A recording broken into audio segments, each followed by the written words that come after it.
basically assembled here for a new territory, totally for our all the मतलब Indian public, that is the US investment. हम सब लोग देखते हैं कि साहब जो है यूएस में ऐसा हो गया, वहाँ पे मार्केट इतना बढ़ गया। अभी वहाँ पे भी डाउ जो है ऑल टाइम हाई चल रहा है, इंडिया का मार्केट भी ऑल टाइम हाई चल रहा है। तो लोगों को इच्छा होती है कि भाई कहीं ना कहीं हम इन्वेस्टमेंट करें। और अभी जो पॉलिसी जो गवर्नमेंट की बनती जा रही है वो ये क्लियरली ये बनती जा रही है कि इंडिया में इन्वेस्टमेंट करने की अपॉर्चुनिटीज ओनली इक्विटी मार्केट के अलावा कहीं बची नहीं है। सैलरीज आपकी बढ़ती जा रही हैं, आपके इनकम आपकी बढ़ती जा रही है, और इन्वेस्टमेंट के एवेन्यूज खत्म होते जा रहे हैं। पहले जैसे मान लीजिए, जैसे जब मैंने एचपीसीएल ज्वाइन किया था, आई एम टॉकिंग 1982, मेरी सैलरी थी 1200 रुपये। 1200 रुपये वाज माई ग्रोस सैलरी। तो वो 1200 रुपये का जो धीरे धीरे करके बढ़ता बढ़ता गया, तो लेकिन इतने एवेन्यूज थे। एनपीएस मतलब उसमें वो पीएफ हुआ करता था, एनएससी हुआ करता था। तो माई परसेंटेज ऑफ मेरी जो अर्निंग थी, मैं पीएफ में अगर मैं 10% भी 20% भी डालता हूँ, तो आई वॉज वेरी हैप्पी कि भाई हाँ मैंने 20% मेरा सेविंग कर दिया। लेकिन आज अगर आप अपनी सैलरी, अगर जैसे मान लो 2 लाख रुपए आपकी सैलरी है, और 2 लाख का 20% होता है 40 40 हजार रुपए। तो 40 हजार रुपया गवर्नमेंट की किसी स्कीम में आज की तारीख में हर महीने नहीं डाल सकते आप। वही आपका पीएफ में 1.5 लाख का लिमिट है, और आपका एनएससी या सब करोगे तो भी आपका घुमा फिरा के वो 1.5 लाख का ही लिमिट आ रहा है, तो और तो आपको एवेन्यू बचा नहीं है। तो government is forcing us to make an investment only in equity. अब चाहे आप डायरेक्ट इक्विटी में करें चाहे म्यूचुअल फंड में करें, there is only that route is available. RBI bond ये वो सब इंडिया मतलब आपको टैक्सेशन पॉइंट के हिसाब से कोई आपको एडवांटेज नहीं है जो पहले मिला करते थे। पहले अपना वॉलंटरी जो है पीएफ के अंदर मैंने मतलब, आप बिलीव नहीं करोगे कि मैंने अपना पीएफ 50% वॉलंटरी कर रखे हुआ था। लोग मुझे बोलते तुम क्या पागल आदमी हो। मैंने कहा मुझे ये जो 50% पीएफ कर रहा हूँ ना, उसकी वजह से मेरा retirement, post retirement life will be the one of the most peaceful life.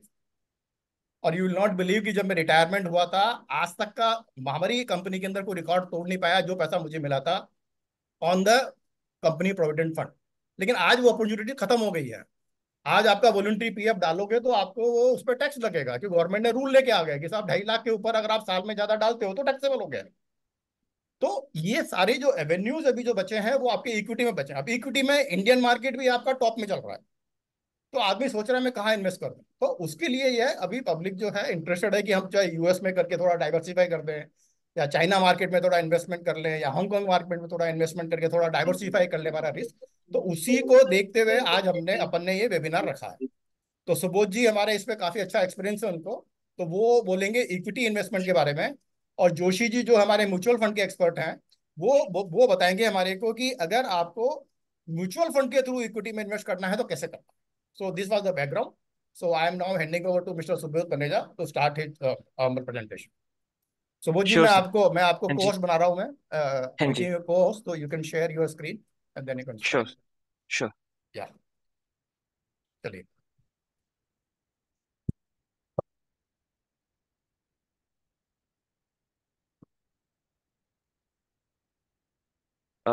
मेरी स्क्रीन दिखे तो बताइएगा सर। या दिख रही है। Okay. Hi, welcome to all. So today we'll talk about unlocking the opportunities by exploring the US investment and potential for the Indian investors. So as sir already introduced me, my name is Subodh. I'm working in Bangalore and I'm into the investment since last 6 years. And this is my WhatsApp. If you have some doubt, you can connect me here. Okay, now we'll start about the US stock market. So US stock market is basically divided into two exchanges. Like in India, we have BSE and NSE, right? So in USA, we have two major exchanges. One is the NYSE, this is the New York Stock Exchange, and this is the NASDAQ. NASDAQ is the National Association of Security Dealers and Automation Quotation. So NYSE is like little older, much older one, and like BSE is so old, and now NSE open later, right? So same way, NYSE is older one. They have so many other ways of doing trading, but Nasdaq is totally digital and is the later one. So under this NYSE, we have so many indexes. Like in Nasdaq, we have Nasdaq Composite, and then in NYSE we have a Dow Jones and S&P. These are like indexes like we have here, right? Nifty 50, and we have so many other indexes, mid cap index, small cap index. So Dow Jones is like 30 stocks exchanges. Here I have also mentioned that the Dow Jones represents 30 large cap stocks as determined by the Wall Street Journal. Like it's like our Nifty 50. And then after that, there's a S&P 500. S&P 500 includes the top 500 companies of the market capitalization listed on the New York Stock Exchange, and then it's later come to the Nasdaq Composite. So Nasdaq Composites, it's like 3,000 companies stocks index, and apart from that, we have also Wilshire 5,000 and Russell 2000. Russell 2000 is just like a small cap.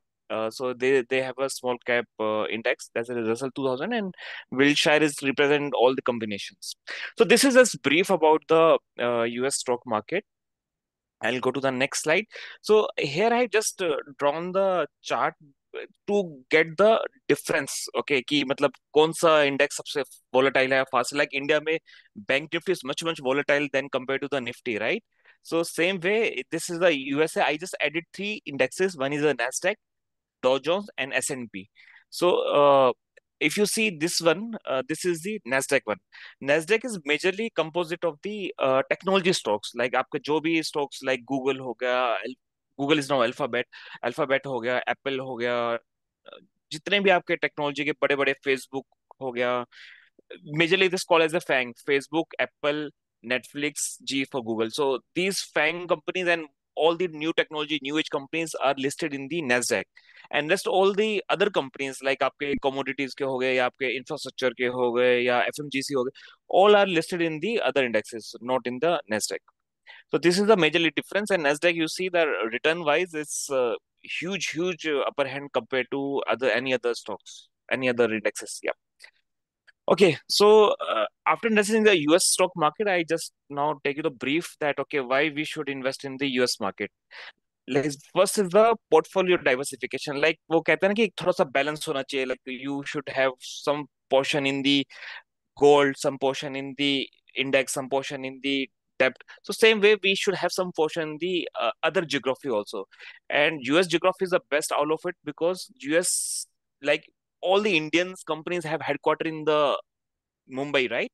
So same way, majorly global companies headquarters in the USA, majorly in New York और San Francisco. सो पूरे world की global के capital is, companies की capital is USA. और वहां पे फिर उससे क्या होता है कि किसी एक ज्योग्राफिकल लोकेशन में कुछ भी प्रॉब्लम होगा तो उन कंपनीज को कोई इम्पैक्ट नहीं पड़ता. Just for an example, India में जैसे नोटबंदी हुई थी, पूरा इंडेक्स मार्केट गिर गया था, लेकिन इससे यूएस की कंपनी को कुछ फर्क नहीं पड़ने वाला, right? So that is the one point that okay there is a portfolio diversification, an opportunity to invest in high potential companies. Like companies are there like Microsoft. अभी हम डेली लाइफ में कितने हम यूएस की companies use करते हैं, चाहे आपका व्हाट्सएप हो गया, गूगल हो, जीमेल हो गया, आपका आपका एंड्रॉयड फोन हो गए, all are the US companies, right? तो उनका reach is not limited to some limited people. Their reach is throughout the world. So they have really high potential to grow further and to grow your money also with if you invest there. So as higher returns also, I'll show you that for higher return, I'll show you the next chart why I'm saying this higher returns. We'll discuss that. And then of course, US dollar appreciation. So as every year there's a standard rule that 3% तो rupees as per past history 3% तो ये reduce होता ही है. अब आज से 10 साल पहले जो 40 रुपीज का $1 मिलता था, आज 80 रुपीज से ऊपर का चल रहा है. और आज से 10 साल बाद ये 150 के ऊपर जाएगा as per previous standards. So that is the one. And other thing is fractional share investing. This is very fascinating. हाँ, मतलब यहाँ पे अगर आपको एक शेयर लेना है तो आपको पूरा एक शेयर पूरी मनी देनी पड़ेगी, राइट? बट वहाँ पे फ्रैक्शनल शेयर है, यानी आपका जैसे आपका गूगल हो गया या आपका बग, जो आपका कई कई जो स्टॉक्स हैं, they are in like 1 1 2 2 crore rupees also single share, huh? But you can also buy in fraction 0.00001% also you can buy of their stock. So that is the fractional share investing. You can do whatever amount you want. If you want, India में तो क्या है कि आपको अगर divide करना है आपका पोर्टफोलियो 5 स्टॉक्स के अंदर तो आप परफेक्टली डिवाइड नहीं कर पाएंगे. लेकिन because of this fractional investing you can perfectly divide into 5 companies, because there is no capping that okay आपको एक शेयर में इतना तो इन्वेस्ट करना ही पड़ेगा. 5,000 का शेयर तो आपको 5,000 तो डालने ही पड़ेंगे. अब 5,000 शेयर में आप 500 रुपए भी डाल सकते हैं. There is no restriction. So these are the advantages. Now I'll go to the next slide now. Okay, this was the slide I wanted to show you before. I was telling you that okay, they have also like giving better returns sometimes. So this is the chart. This is the index where we can see okay year wise which market perform better in that particular year. तो वो they are marked as a green. तो अगर आप देखेंगे कि 2011 में India की market ने -20% रिटर्न दिया था, यूएसए के मार्केट ने 21% रिटर्न दिया था। These are in the dollar terms, हाँ, सॉरी रुपीज टर्म्स, क्योंकि डॉलर भी डेप्रिशिएट हो रहा है, मतलब रुपीज डेप्रिशिएट हो रहा है तो डॉलर इंक्रीज हो रहा है, तो उसमें भी आपको बेनिफिट मिलता है। That's the reason is huge difference. अगर आप 2013 में देखेंगे तो यूएसए ने 50% का रिटर्न दिया था यूएस के मार्केट ने, और इंडिया का 15% था। तो same way, I mean, you can compare when ever Indian market sometime gives a negative returns, you can still have some hedge or balance through the US market. So this is the reason I was telling that US market is giving higher returns and many years, and sometimes yeah, India also wins. In 2014 India has given 28%. So this is the chart I want you to have a look. Or after that, okay, this is the chart I was showing you, that okay, how rupees is depreciating, like from 2011 to 2020, rupees depreciated 60%, like it was like 100 rupees में मिलता था, अभी वो 60% तक reduce हो गया। This is 2020। अभी उसके बाद 2020 में आई थिंक 70 रुपीज था, अभी 84 हो गया, तो और भी फर्दर डेप्रिशिएट हुआ है, तो इसका भी आपको बेनिफिट मिलता है। These are the reasons that okay, we should have little bit diversification into the US लेकिन market. यूएसए का लास्ट 4 ईयर का जी क्या स्कोप है, लास्ट 4 ईयर का क्या है चार्ट? हाँ सर, वो अब मैं आपको दिखाता हूँ आगे, मेरे पास उसका ओके। भी ये चार्ट है। वो अच्छा अच्छा। ये देखिए, आपका ये है आपका लास्ट 4 ईयर का, 2020 से आप बोल रहे हैं जब वो आपका मार्केट का फॉल हुआ था, right? This one hmm. Is the one. तो तब ये आपका 2200 प्रॉफिट पे चल रहा था, ये वाला नेस्डेक का। उसके बाद वो गया ऊपर, फिर वापस नीचे आया, ये नेस्डेक का है सर। नहीं, और वर्सेज इंडिया, वर्सेज इंडिया, आपने इंडिया का बताया ना वहाँ पे। हाँ जी, हाँ जी, आपने बताया कि इंडिया में जो है आपका 11% या एवरेज जो है करीबन 10% है आपका, हाँ फ्रॉम जी, 2011 टू 2020, हाँ वेर जी, एज हाँ US market is given return of more than 20%. Right, right. So whether the same trend is continuing from 21 to 24 sir also? It's मतलब मैं क्या है ना सर, इसमें क्या है ना, हर ईयर का परफेक्ट इंडिया का भी is giving better return sometime, so this हाँ। Is not every year US gives better, no. Some अच्छा। Years there, some year there. तो अगर आपको ना बैलेंस, आपको ग्रोथ चाहिए आपके इन्वेस्टमेंट में, तो that's the reason diversification works, कि आपका इंडिया में भी पोर्शन है, यूएसए में भी थोड़ा बहुत है। तो कभी कभी इंडिया में अगर नेगेटिव होगा तो यूएसए का आपको थोड़ा सा हेज दे देगा, जैसे आपको गोल्ड में थोड़ा हेज दे देता है अगर मार्केट गिरती है, same way. So that is the logic. I mean of course कि एक दो साल में ऊपर नीचे होता रहेगा, there is no doubt in that. Okay. तो अभी हमने ये समझा है कि हमें क्यों थोड़ा सा डाइवर्सिफाई करना चाहिए, और स्पेसिफिकली वाई यूएसए में ही कोई डाइवर्सिफाई करना चाहिए। तो अभी हम उस पे आते हैं कि कैसे हम इन्वेस्ट कर सकते हैं। तो there majorly three way, one is a direct equity, other is ETF एक एंड। पॉइंट बड़ा सही निकल के आया आपका इसमें से। हाँ जी ठीक है सर, ना, बोलिए। एक पॉइंट जो सबसे बड़ा निकल के आया है कि वो ये है कि आपको एक इनडायरेक्टली हेज मिल रहा है डॉलर वर्सेज आईएनआर का। राइट।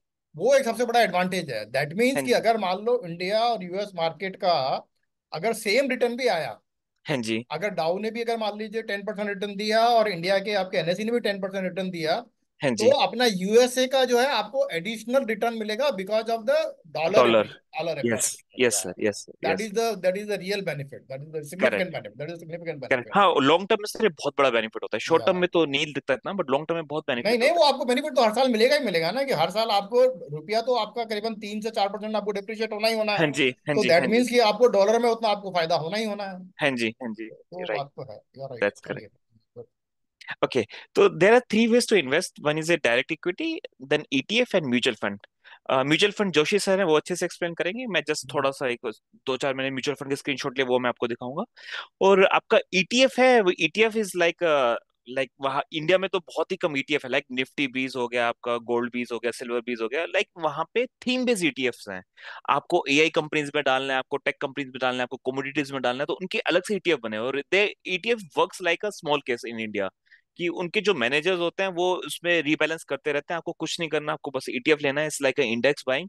तो they will manage their own, and you can compare, or they have, of course, there's some fractional charges also for that we'll discuss. And okay, direct equity is like in India you buy you on your own, right? Like you buy Reliance, HDFC, same way you can do in India also.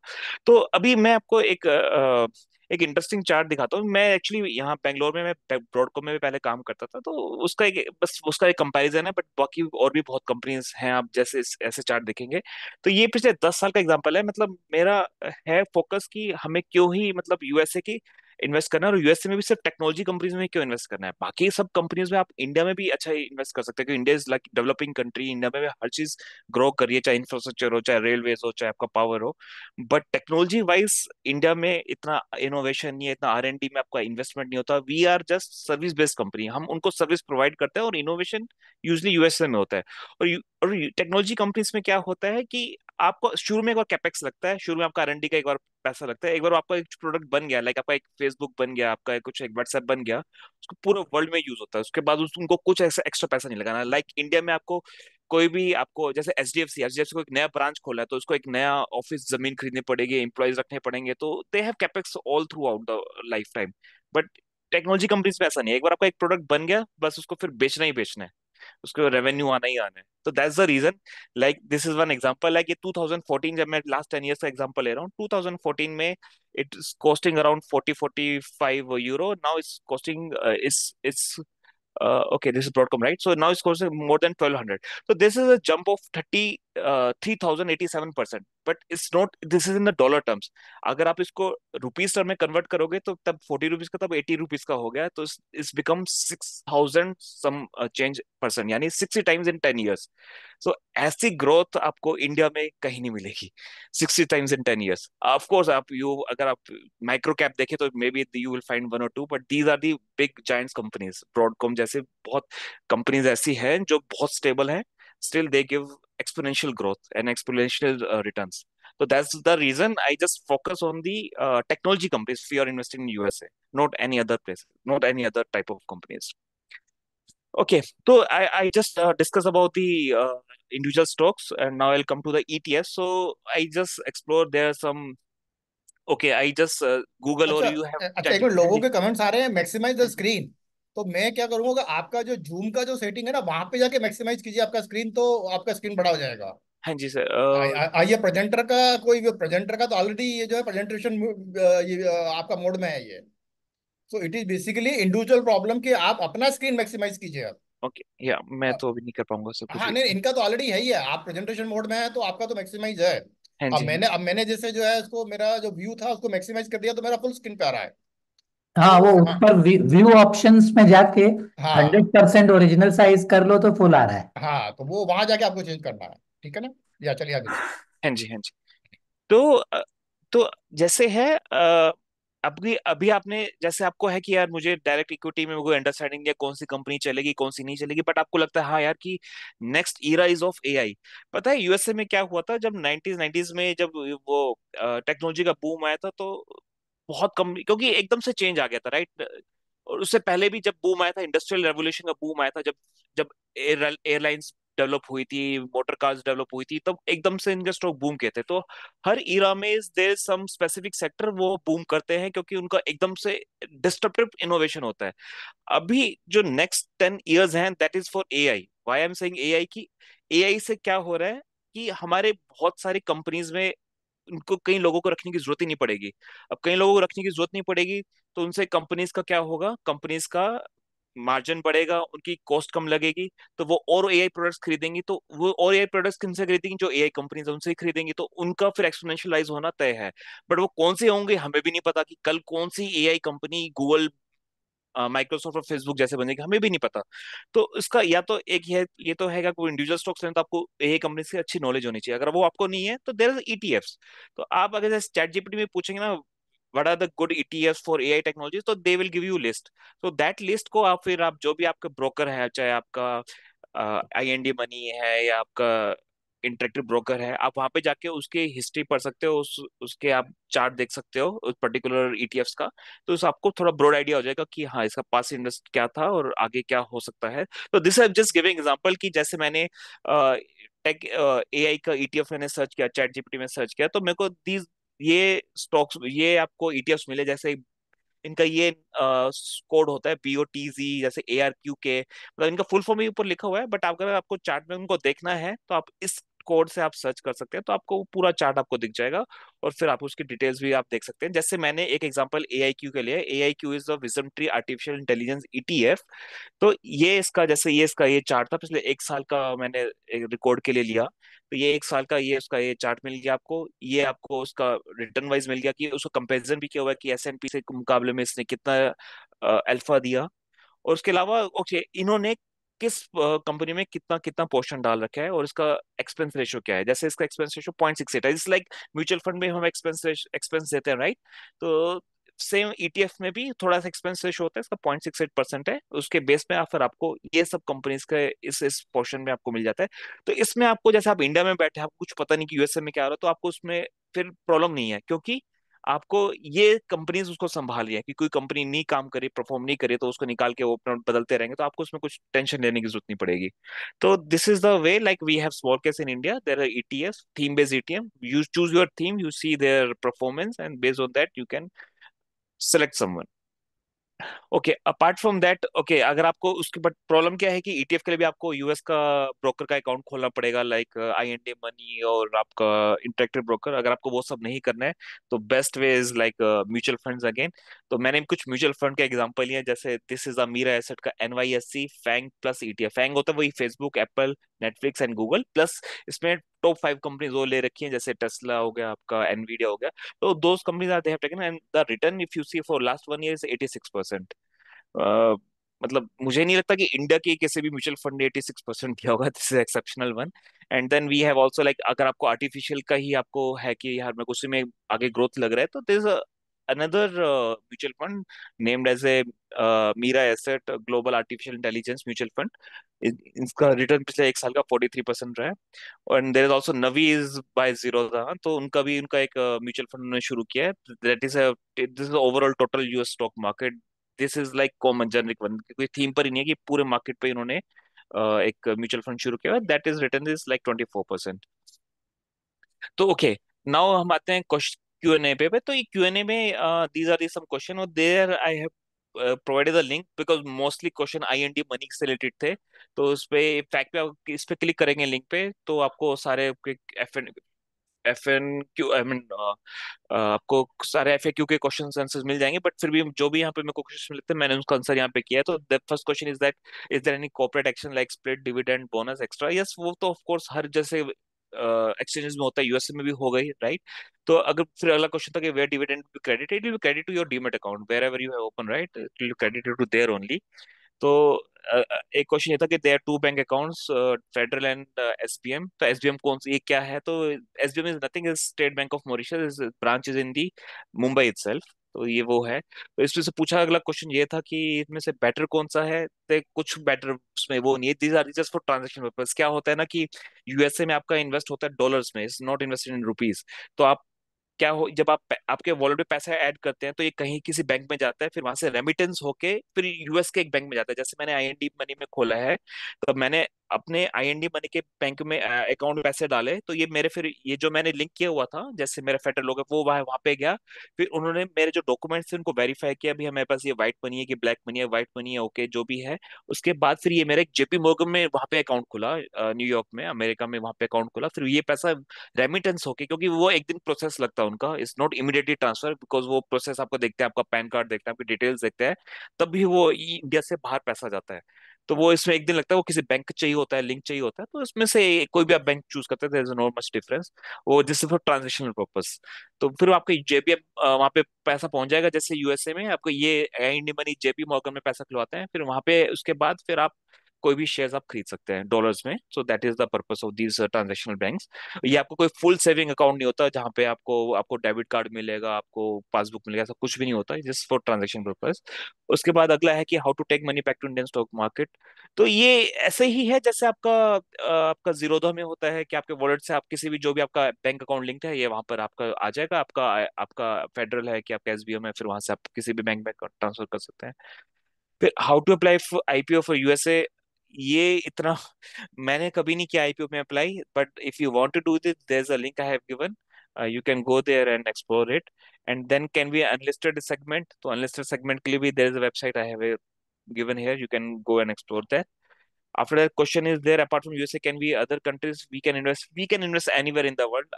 Interactive broker है, आप उसे किसी भी country का है वो खोल सकते हैं, डीमेट अकाउंट खोल सकते हैं। और वहां पे अगर आप कैसा कुछ कर रहे हैं, कुछ लोग होते हैं कि और डेवलपिंग कंट्रीज में भी जहाँ पे ग्रोथ है वहां पे इन्वेस्ट करें। तो मैं ये सजेस्ट करूंगा, अगर ऐसी किसी कंट्रीज में भी डालना है तो वहां के फिर इंडेक्स फंड में ही डालें, क्योंकि वहां का इंडिविजुअल कंट्री का आपको पता नहीं होगा कि कब क्या क्यों कुछ न्यूज आ जाए, कुछ रहेगा नहीं।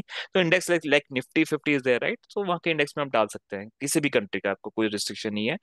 उसके बाद अगला क्वेश्चन था कि अच्छा इनकम टैक्स का क्या है वहां पे। तो इनकम टैक्स का क्या है कि just like India they have also long term and short term concept. तो लॉन्ग टर्म में क्या है कि अगर आपके जो इंडिविजुअल शेयर्स लिए हुए हैं वो 24 में से ज्यादा है तो वो लॉन्ग टर्म में आते हैं, लेकिन आपका ईटीएफ या म्यूचुअल फंड है तो 3 इयर्स का मिनिमम वो है। अगर 3 इयर्स आप मिनिमम रखते हैं ईटीएफ और उसमें, तभी वो लॉन्ग टर्म कहलाएगा, अदरवाइज वो शॉर्ट टर्म कहलाएगा। लॉन्ग टर्म में यहाँ पे टैक्स है 20%। और अगर कोई शॉर्ट टर्म है तो आपके स्लैब बेस पे, अगर आप 10% ब्रैकेट में, 20 के 30% ब्रैकेट में, तो वो उसके उस पर है। तो बस फायदा शेयर्स डायरेक्ट लेने में ये है कि आपका 24 मंथ्स के बाद ही आपका लॉन्ग टर्म कहलाएगा।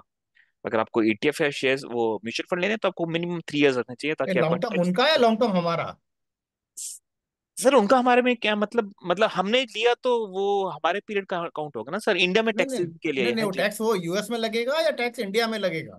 सर अब हम रेमिटेंस करेंगे तो इंडिया में लगेगा, वहां पे वो सिर्फ डिविडेंड का लगाते हैं, डिविडेंड जब होगा तो 25% वहां पे टैक्स लगता है। नहीं नहीं, अभी जैसे मान लो मैंने 100 रुपए इन्वेस्ट किया, हाँ और जी। 100 रुपए का वो 6 महीने में मान लो 150 रुपए हो गया, हाँ जी। उसका वैल्यू 150 रुपए हो गया, और मैंने वो शेयर को सेल कर दिया, हाँ तो जी। वो तो मेरा 50 रुपए का गेन हुआ यूएस में। वो इंडिया में होगा सर, बट टैक्स इंडिया में तो लगेगा। यूएस में टैक्स नहीं लगेगा उसके ऊपर? नहीं, न्यूज पे नहीं लगेगा, आपके डिविडेंड पे लगता है। वहां नहीं, पे क्या डिविडेंड है। पे लगेगा वो ठीक है, लेकिन जो हाँ जी। कैपिटल गेन हुआ है 100 रुपए नहीं, से उसमें डेढ़ वहां सौ पे नहीं रुपए लगेगा, वहां पे यूएस नहीं में कोई लगेगा। टैक्स नहीं, मतलब यूएस नहीं। मेरे को पूरा 150 रुपए वापस दे देगा? हाँ जी, हाँ जी। तो मेरे आपके को अकाउंट में पूरा रहेगा। अच्छा, तो मेरे को यहाँ के टैक्सेशन के हिसाब से पैसा हाँ देना है, जी। कहने का मतलब है, हाँ ओके। जी। हाँ जी। तो वो हाँ तो जी। फिर वो इक्विटी वाला वही सब हो गया ना फिर तो। हाँ जी। हाँ जी। हाँ जी। तो फिर 20% क्यों होगा यहाँ पे नहीं तो नहीं नहीं इक्विटी? नहीं, बट ये इंडिया की मार्केट में नहीं है ना, ये यूएसए की मार्केट है। आप फॉरेन कंट्री से आप कोई भी कैपिटल गेन टैक्स ले रहे हैं तो उस पर 20% है।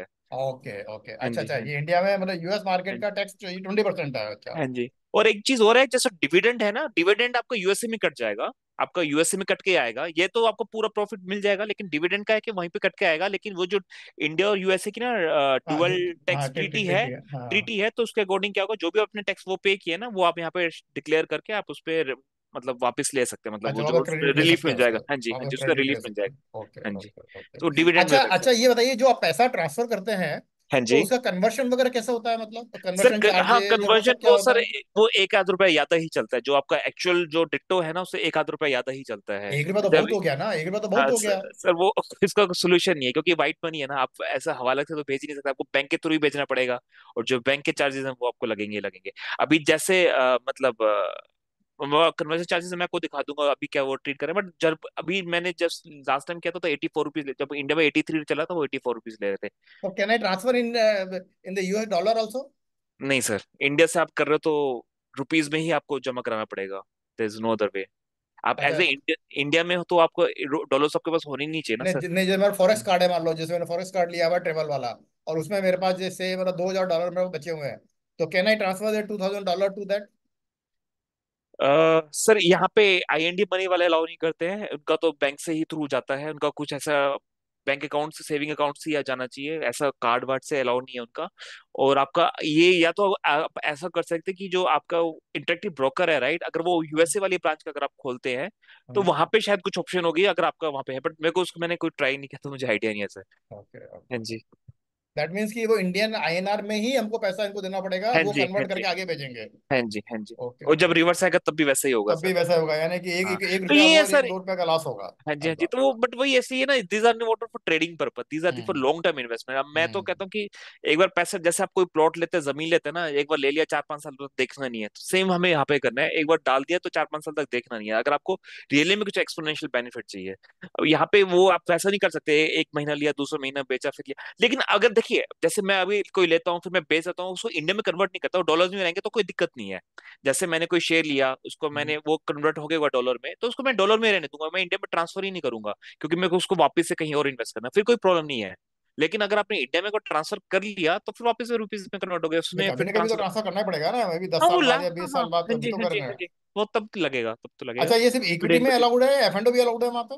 इंडियन सिटीजन्स के लिए नहीं है। तो इंडियन सिटीजन के लिए मैं यूट्यूब में भी देखता हूँ तो लोग बोलते हैं दुबई में शिफ्ट हो जाओ। जैसे आपका ये आपका वो पीके, वो क्या नाम है उसका, वो सुंदर, वो है ना सुंदर। हाँ, प्यार सुंदर, तो प्यार पीआर सुंदर। सुंदर, हाँ, हाँ तो वो भी हाँ। वो भी वही करता है कि आपको इंडियन में अलाउड नहीं है, बट आपको उसके लिए किसी और कंट्री में शिफ्ट होना पड़ेगा। एफएनओ अलाउड नहीं है इंडिया में, यूएस मार्केट के लिए।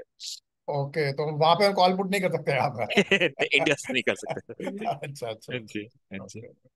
अच्छा, फिर ये सबसे बड़ा सबके लिए इंपॉर्टेंट क्वेश्चन था, काउंटरप्रेटिव रिस्क क्या है हाँ अगर तो मैं। सेम के हिसाब से एनआरआई को भी नहीं, एनआरआई को तो अपने एफ एंड ओ अलाउड है। एनआरआई को तो एफ एंड ओ अलाउड है एनआरआई तो अपने सर यहाँ। इंडियन सिटीजन नहीं रहे हाँ ना फिर हाँ उनको। हाँ, तो यूएस सिटीजन को यहाँ अलाउड है क्या एफ एंड ओ ट्रेडिंग? वो नहीं होगी फिर इसका मतलब? सर ये एफआई वाले करते तो हैं। हाँ, एफ आई वाले तो करते हैं, फिर तो फिर हमारे को क्यों नहीं अलाउड है भाई? अच्छा अच्छा अच्छा, ओके ओके, चलिए ठीक है। हम्म। अच्छा, तो अच्छा, इसके बाद ये था कि अगर कुछ डिफॉल्ट हो जाए, जैसे कोई मैंने आईएनडी मनी के लिए अगर ये बंद हो जाए तो क्या होगा, इसका आंसर मैं नेक्स्ट स्लाइड में देता हूँ। और इसके अलावा ब्रोकरेज चार्जेस पूछा गया, तो जनरली मैंने देखे कि 0.15% है आपका ब्रोकरेज चार्जेस लगते हैं जब भी आप मतलब खरीदते हैं। और उसके बाद अगला क्वेश्चन था कि एपीआई कोई प्रोवाइड करता है क्या, तो हाँ, वो इंटरेक्टिव ब्रोकर एपीआई प्रोवाइड करते हैं। उसके बहुत सारे मतलब वेज हैं, आपको मंथली वाइज चाहिए, डाटा वाइज चाहिए, वो आप वहाँ पे, ये मैंने लिंक दिया, आप वहाँ पे जाके क्लिक करके देख सकते हैं। और एफएनओ में तो वही है कि इंडिया में अलाउड नहीं है आपको, किसी आप अगर हाई इंडिविजुअल नेटवर्थ है आपका तो दुबई में शिफ्ट होकर आप इजिली कर सकते हैं। अब आया कि how safe to investment in US directly equity. अगर आप म्यूचुअल फंड के थ्रू जा रहे हैं तो कोई प्रॉब्लम नहीं होनी चाहिए, बट आप डायरेक्टली इन्वेस्ट कर रहे हैं, जैसे हमारे सेबी होता है वहां पे इनका एसआईपीसी होता है, सिक्योरिटी इन्वेस्टमेंट प्रोटेक्शन कॉर्पोरेशन, जो आपका 5 लाख डॉलर पर, मतलब इस around I think 2-3 crore rupees per customer, वो आपका इंश्योरेंस रहता है। तो और अगर आपका यहाँ पे भी जो आईएनडी मनी है, they are not directly open broker account there, they have some partners. वो पार्टनर्स के थ्रू होता है, अगर आईएनडी कल को बंद भी हो जाता है तो उन पार्टनर्स का आपको एक्सेस मिल जाएगा, और वो आप उसके थ्रू आप जैसे उनका एलकैपा और ड्राई वेल्थ, ये दो उनके पार्टनर्स हैं, तो इनके अकाउंट भी आप डायरेक्ट भी देख सकते हैं। अगर उन्होंने बोला कि एलकापा पे आप डायरेक्ट देख सकते हैं, ड्राई वेल्थ में वो काम कर रहे हैं, उसके बाद आप ड्राई वेल्थ में भी डायरेक्टली जाके देख सकेंगे। तो उसमें क्या होता है कि जैसे आपको जीरोधा अकाउंट इंडिया में है ना, लाइक ड्राई वेल्थ एंड एलकापा इज यूएस ब्रोकर अकाउंट, तो वहां पे या आप जो भी आप आईएनडी में खरीदते हैं तो वहां पे आपको रिफ्लेक्ट होंगे। That is what that statement is. So this is all about the investment. I think if you have any question, you can ask. Otherwise, we can go to the Joshi sir for mutual fund details. Hello. या hello. Yes, hello. sir. हाँ Please. हाँ Yes, हाँ। yes. बोलिए, आवाज आ रही या है। हाँ सर, मुझे ये पूछना था, जैसे आईएनडी बनी में एक ऑप्शन आ रहा है फेडरल बैंक का, हाँ तो जी। उससे क्या कुछ बेनिफिट्स हैं, आई मीन, या फिर जो हमारा अदर बैंक है वही बेटर है कुछ ऐसा, सर अदर क्योंकि बैंक बोलते से, हैं फेडरल बैंक से सब कुछ फ्री है।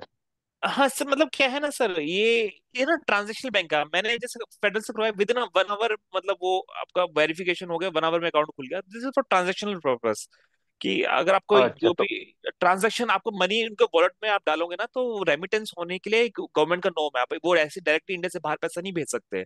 तो वो तो फॉर्मेलिटीज के लिए कोई बैंक चाहिए सर। बोलिए सर। तो नहीं तो आईएनडी इंडिया मनी जब में। हम ओपन करेंगे तो डायरेक्ट फेडरल बैंक का उस पर सेलेक्ट करेंगे तो फेडरल बैंक का अकाउंट भी ओपन हो जाएगा, या पहले से हाँ जी, हमारे हाँ जी। पास होना चाहिए? नहीं नहीं नहीं, आप आपका खुद का खोलोगे वो काम नहीं करेगा, वो उनके थ्रू वो ट्रांजेक्शन अकाउंट अलग से खुलेगा, वो रेमिटेंस के लिए ना एक अलग से अकाउंट खोलते हैं वो। अच्छा, ऑटोमेटिक ऑनलाइन खुल जाएगा वो? हाँ, वो आपका एक वीडियो वेरिफिकेशन होगा, वो ये आपका पैन कार्ड के अच्छा। साथ वीडियो वेरिफिकेशन करेंगे, पैन कार्ड को उनको दिखाना पड़ेगा, फिर आपको वो खुल जाएगा। ओके, तो हाँ हमारा जी, अकाउंट मतलब सेविंग अकाउंट क्रिएट हो जाएगा ऑटोमेटिक? हाँ जी, हाँ जी, हाँ जी। बट वो सेविंग अकाउंट में ना आपको चेकबुक मिलेगी ना आपको डेबिट कार्ड मिलेगा, वो जस्ट फॉर ट्रांजेक्शन पर्पज होगा सर। लेकिन ये तो इन फिर ये वो ये फिर इंड अगर के हम कुछ अलावा। सेल करते हैं, मतलब कल हम मतलब उस अकाउंट में आईएनडी मनी में पैसा डालते हैं, तो फेडरल बैंक में पहले ट्रांसफर करके हाँ जी। आईएनडी मनी में डालना है, या नहीं डायरेक्ट नहीं, उसी में आप चल आपको जाएगा? डालना आईएनडी मनी में, आईएनडी मनी ऑटोमेटिकली आपके फेडरल बैंक में डालेंगे, फिर वहां से रेमिटेंस होके यूएसए के जेपी मॉर्गन में जाएगा आपका पैसा। अच्छा अच्छा अच्छा, तो हाँ फेडरल जी। बैंक बेटर है बट ऑप्शन? हाँ सर, वो इंडियन बैंक है तो बेटर है। स्टेट बैंक ऑफ मॉरिशस का मेरे को ये है कि इंडियन तो है ही, अभी मॉरिशस कुछ पंगा हो जाए कुछ हो जाए तो अपन इंडियन बैंक में डालें, खोलिए ना। सर कोठारी सर, आप कुछ पूछ रहे थे। नहीं नहीं, मैं एक तो ये बोला कि एसबीएम में कुछ आरबीआई ने रेस्ट्रिक्शंस लगाए हुए हैं, हाँ नंबर हाँ, एक तो वो पहले, था। हाँ वो फॉरेन का उनको बहुत ज्यादा कुछ हाँ, तो एक रिस्ट्रिक्शन तो वो लगा थे। ट्रेवल कार्ड पे भी उनको जो रेस्ट्रिक्शन लगा दिया, they can not issue now any any that ये ट्रेवल फॉरेक्स कार्ड आल्सो। तो हाँ एसबीएम जी, हैज अ प्रॉब्लम, तो फेडरल में भी ये बेटर हाँ बेटर जी, ऑप्शन ना। हाँ मेरा जी। इशू ये था कि इंड बैंक के अलावा और भी तो आजकल अलाउ है ना, आईसीजे डायरेक्ट करने लग गया है, और हाँ भी हाँ तो सर, आप और भी ब्रोकर कर रहे हैं करते ना। हैं। हाँ तो जी, हाँ व्हाट इज जी, द करते हैं। Difference between this brokers?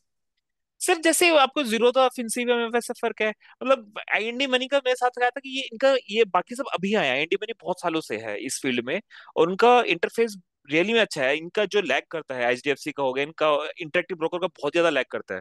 मतलब यूआई का फर्क है, बाकी तो कुछ। हाँ, आपका एचडीएफसी लाइफ, एचडीएफसी वालों का मैंने वो देखा था, उनका ना पर शेयर का चार्जेस है, पर शेयर वो 10 सेंट्स लेते हैं। हाँ तो अभी हाँ। आपका कोई छोटा मोटा शेयर खरीद रहे हो तो बहुत ज्यादा चार्जेस लग जाएंगे, 10 सेंट्स तो बहुत ज्यादा होता है। लेकिन आप कोई बड़ा शेयर खरीद रहे हो जिसमें मतलब मान लो $500 का एक शेयर है, तो उसमें कोई हाँ। चार्जेस नहीं लगेंगे। तो ये ऐसे छोटे मोटे डिफरेंसेस है। बट वही है ना सर, आपका जिसमें थोड़ा यूजर फ्रेंडली अच्छा है और आपका एक्सेस मतलब हैंड जोन है उस पे, तो वो आप वो यूज करते हैं इसलिए। तो हाँ ब्रोकरेज जी। वाइज यू मीन से ये IND money is the cheapest? नहीं नहीं, इंड मनी सर 0.15% ले रहा है। अच्छा, IND money point one five और परसेंट ले सर रहा मैंने है। बाकी को भी देखा, वेस्टेड है और भी बहुत है, और लगभग सबका सेम ही है, कुछ इसमें कुछ फर्क नहीं है। 0.15% सभी का ऑलमोस्ट वही है। तो this 0.15 include even US brokerage also, और वो ब्रोकरेज अलग है? नहीं नहीं नहीं, include everything, there is no other brokerage. उसको अच्छा। आपको उसको देखना ही नहीं है, वो तो इनका आपस में सेटिंग है ना, अच्छा। आपको उसको देखना नहीं है। हाँ जी। ओके, तो दैट मीन मैं $100 का अगर शेयर ले रहा हूँ तो मेरे को 100 इंटू मेरे को 0.15% एक्स्ट्रा ब्रोकरेज देना पड़ेगा टू इंड मनी, करेक्ट? हाँ जी, हाँ जी, हाँ जी, वो ऑटोमेटिकली डिटेक्ट हो जाता है। हाँ जी। और उसके अलावा ट्रांजेक्शन चार्जेज और सेबी चार्जेज, एनएससी चार्जेज, वो कुछ नहीं है? सर ट्रांजेक्शन का ऐसा है ना कि जैसे अभी हाँ, एक चीज मैं और बताता हूँ कि इंडिया से यूएसए में आप कहीं भी बाहर पैसा भेजते हैं ना, हाँ। तो अभी एक रूल अभी इसी साल आया था कि आप 7.5 लाख तक तो भेज सकते हैं, कोई हाँ, वो दिक्कत नहीं एनआरसी वाला, हाँ है। हाँ। हाँ, लेकिन हाँ 7.5 लाख से अगर ऊपर भेजें तो आपको 20% टीडीएस देना पड़ेगा, जो कि आप फिर क्लेम कर सकते हैं जब आप फाइल रिटर्न कर रहे होगे। हाँ तो हाँ। 7.5 लाख का तो कोई दिक्कत नहीं है। और आईएनडी मनी में क्या है कि आप एक बार में, जैसे मैं 4.5 लाख से ऊपर नहीं भेज सकता, तो मैं एक बार 4.5 लाख भेजता हूँ तो उसके वो एक तो आपका 84 1 रुपया तो एक्स्ट्रा ले ही रहे हैं, और हम्म। साथ में आपका इनका प्लेटफॉर्म चार्जेस लगते हैं, 1,000 रुपये लगता है, 1,000 रुपये प्लस जीएसटी, तो वो एक बार लगता ही है एक बार जब भी आप पैसा भेजेंगे, तो इसलिए मैं बल्क तो में एक बार डाल के भेजता हूँ। बोलिए प्लेटफॉर्म सर। चार्ज अगर आप फेडरल बैंक के थ्रू कर रहे हो तो भी लग रहा है आपको? तो भी लगेगा सर, तो भी लगेगा। ये तो प्रॉब्लम है। सुबोध जी, एक क्वेश्चन मेरे को पूछना था। हाँ जी सर, बोलिए। सी अभी मैं इन मनी में जाके उधर ऐड मनी करता हूँ, जैसा हाँ वो जी, हाँ सिजोरा में जी, करता हूँ, हाँ जी, वैसे इसमें भी ऐड मनी करता हूँ। हाँ आपका जी, तो स्क्रीन हटा मेरे दो को ना, ये स्क्रीन अभी हटा दो ना, so that we can see the faces. हाँ जी सर। हाँ हाँ जी, तो हाँ हाँ बोलिए, हाँ। तो उसमें कौन सा बैंक सेलेक्ट करेगा, क्योंकि दोनों का भी केवाईसी हो गया, दोनों भी एक्टिवेटेड, एसबीएम और फेडरल बैंक, तो अच्छा किसको सर। सेलेक्ट करेगा वो? सर मैं भी मुझे मैं ऐसा ऐसे सिनेरियो फेस नहीं किया मैंने कि दो दो बैंक अकाउंट खोल रखे हो। अ, उनसे आप सर, वो कस्टमर केयर है उनको बहुत, आईएनडी मेरे का मेरे को ये भी बहुत अच्छा लगा, उनका कस्टमर केयर बहुत अच्छा है सर। आप वहाँ पे एक बार टिकट ट्रेस करेंगे ना यूएस स्टॉक्स के अंदर, with in half an hour और 1 आवर में आपको रिस्पॉन्स आ जाएगा, उनकी कॉल आ जाएगी। तो आप टिकट ट्रेस कीजिए, आपको जो भी डाउट है वो बहुत अच्छे से आंसर करते हैं उसमें, उनका कस्टमर केयर तो बहुत अच्छा है सर आईएनडी मनी का, बहुत अच्छा आपने फास्ट ये, होता तो अच्छा आपने ये तो, ट्राई किया, तो इंटरेक्टिव ब्रोकर ट्राई किया है? तो मैंने उसका ट्राई किया, मैंने वहां पे भी अकाउंट खोल लिया, मेरे मोबाइल में भी हाँ? ऐप है, बट उसका ना इंटरफेस बहुत ही लैग करता है सर, वो जैसे वेबसाइट होती है ना वैसे उनकी ऐप चलती है। तो फिर मैंने वहां पे, और वहां पे मनी ट्रांजेक्शन का भी एक इशू है वहां पे ना, आपको स्विफ्ट मनी के थ्रू भेजना पड़ेगा, और वो सेम नेम होना चाहिए, अगर नेम को भी इधर उधर हुआ ना फिर टिकट रेस करो, फिर उसको वीक्स लग जाते हैं कि वो कैप्चर हो, क्योंकि वहां पे ऐसे अच्छा। डायरेक्ट डायरेक्ट इंटरफेस नहीं है, जैसे यहाँ पे बैंक से डायरेक्ट आप ऐड कर रहे हो ना, वहाँ पे वैसा सिस्टम नहीं है, आपको ओह। स्विफ्ट मनी के थ्रू भेजना पड़ेगा पैसा। तो वो वहां पे फिर कहीं गुम हो गया, इधर उधर हो गया, तो प्रॉब्लम है। तो बट उनका तो हाँ जी। एनएससी ट्रेडिंग वगैरह सब अलाउड है ना उसके अंदर, एनएससी ट्रेडिंग भी है, सब है। सर नहीं नहीं, वो अलग, वो ना आपको जब भी आप वहां पे इंटरेक्टिव खोलते हो ना, पूछता है आपको कौन सी कंट्री के लिए खोलना है, तो आप जिस अच्छा। कंट्री के लिए खोलते हो फिर उसका अलग रहता है बिल्कुल अकाउंट, ऐसा नहीं है कि आप एक ही ब्रोकर अकाउंट से यूएनएससी में भी करो और एनवाईएससी में भी करो, ऐसा नहीं होगा सर, अच्छा। अलग अलग अकाउंट है दोनों के। Okay okay. तो मतलब इंटरेक्टिव में आपने कभी ट्राई, मतलब बाकी लोगों ने किसी ने ट्राई किया नहीं है? अच्छा। ओके, ठीक है। चलिए, और किसी का डाउट, क्वेश्चन?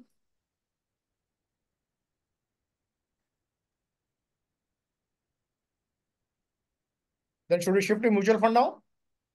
तो सुबोध जी, और एक क्वेश्चन। हाँ तो जी, जब बोलिए। आप वो उसका इक्विटी बेचते हो कोई भी, तो हाँ जी। वही वैसे ही कौन सा अकाउंट में आएगा वो भी उनसे ही पूछना बेटर रहेगा, राइट?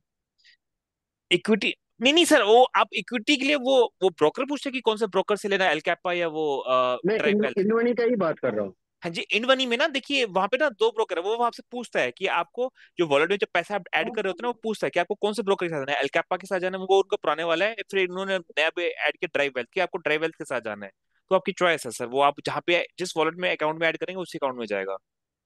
अच्छा, ऐसा मुझे कोई वो ऐसा कोई पॉपअप नहीं आया था, मैंने जब नहीं, वहाँ पे या सिर्फ ड्रॉप डाउन आता है। ड्रॉप डाउन में पूछता है कि आपके कौन से, आपके एलकापा में डालना है कि ड्राई वेल्थ में डालना है, वो ड्रॉप डाउन में पूछता है सर आपसे। अच्छा, नहीं, that I didn't notice till now. Okay okay. ठीक है। Sir, one question. I already have an account in Bank of America in US. So can I use that bank to transaction this shares over there? Sir in money में तो नहीं होगा। In money में तो आपसे पूछता भी नहीं है कि आपको यूएस में कौन सा अकाउंट खोलना है। आप इंटरेक्टिव में आप कर सकते हैं, क्योंकि इंटरेक्टिव में उनको जब मनी भेजेंगे तो आप वहीं यूएसए से आप वहीं के वहीं शिफ्ट कर सकते हैं। आप इंटरेक्टिव में खोलिए अगर आपको यूएस में अकाउंट है तो। Okay, क्योंकि sure. इंटरेक्टिव में ना आपको स्विफ्ट मनी भेजने होते हैं, तो आपके वो डॉलर जो ट्रांजेक्शन चार्जेस है वो बच जाएंगे। Okay, sir.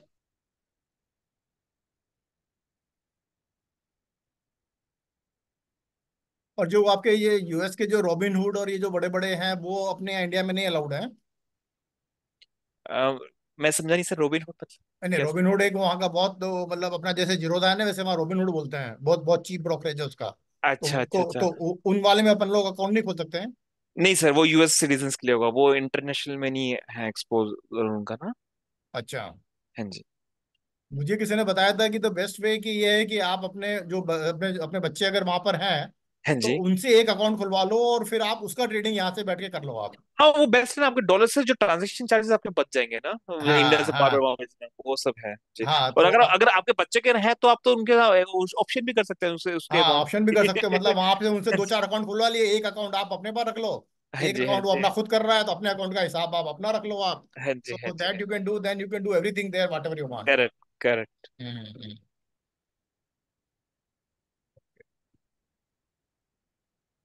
चलिए जोशी जी, अब आप अपना स्टार्ट कर लीजिए और बीच में जो क्वेश्चन हाँ जी। आएंगे इक्विटी का तो अपन देख ही लेंगे। हाँ, हाँ हाँ, आप श्योर। करिए। या तो स्क्रीन शेयर जब आप हाँ छोड़ेंगे हाँ तब मैं कर सकता नहीं हूँ नहीं नहीं, स्क्रीन। मैंने आपको पहले स्क्रीन शेयर कराना है। हाँ, यस, हाँ, अभी मैंने आपको ऑप्शन दे दिया तो you can share your screen. Okay.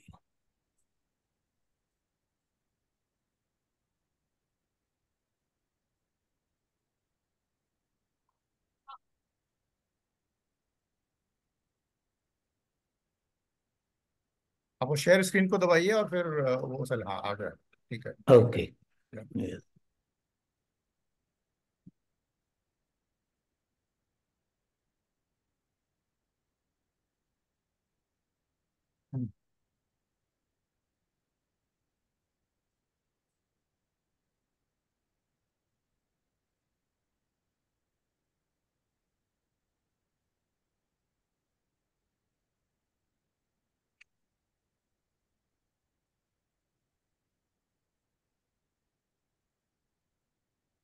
चलिए।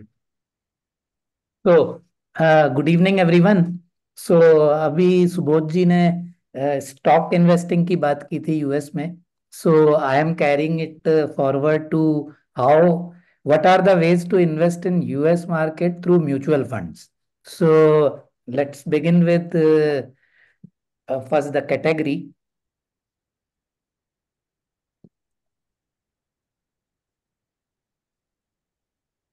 So why mutual fund or small case? So there is not much difference between mutual fund or a small case as far as the shape is concerned. So the difference only which is there not only with the international mutual fund but also with India mutual fund. उसमें इसमें mutual fund में lower risk इस तरह से रहता है कि जैसे आपका जो 100 रुपए है वो मे बी 10 15 20 या 30 स्टॉक्स में डिवाइड हो जाता है। तो अगर एक दो या पांच स्टॉक गिरेंगे भी तो बाकी 25 चलते रहेंगे तो आपके पोर्टफोलियो में उतना फर्क नहीं पड़ता है। So that is how may be as compare to direct stock investing mutual fund is has got lower risk but yes वो लोअर रिस्क के लिए आपको फिर हायर रिटर्न से भी कंप्रोमाइज करना पड़ता है। तो जैसे उन स्टॉक्स में से कुछ है, कोई एक दो या पांच स्टॉक मल्टी बैगर हो गए, डबल हो गए। जैसे एप्पल होता है, एप्पल स्टॉक या मेटा पिछले समझ लो 7 8 महीने के अंदर $95 से लेके $435 या ऐसा कुछ हो गया। तो अगर उसका का पोर्टफोलियो में कॉम्पोजिशन सिर्फ 5% है तो आपका पूरा पोर्टफोलियो उतना नहीं बढ़ेगा। सो दोनों तरह से आपको कंप्रोमाइज करना पड़ता है। You are compromising with the return, and you are also safeguarding a big fall, means if market fall is there, because you are having more than 20 or 30 stocks. बाकी जो प्रोफेशनल्स हैं गवर्नमेंट ऑफ ये सेबी के rules वगैरह के हिसाब से इनको ये लोग मैनेज करते हैं, प्रोफेशनली क्वालिफाइड।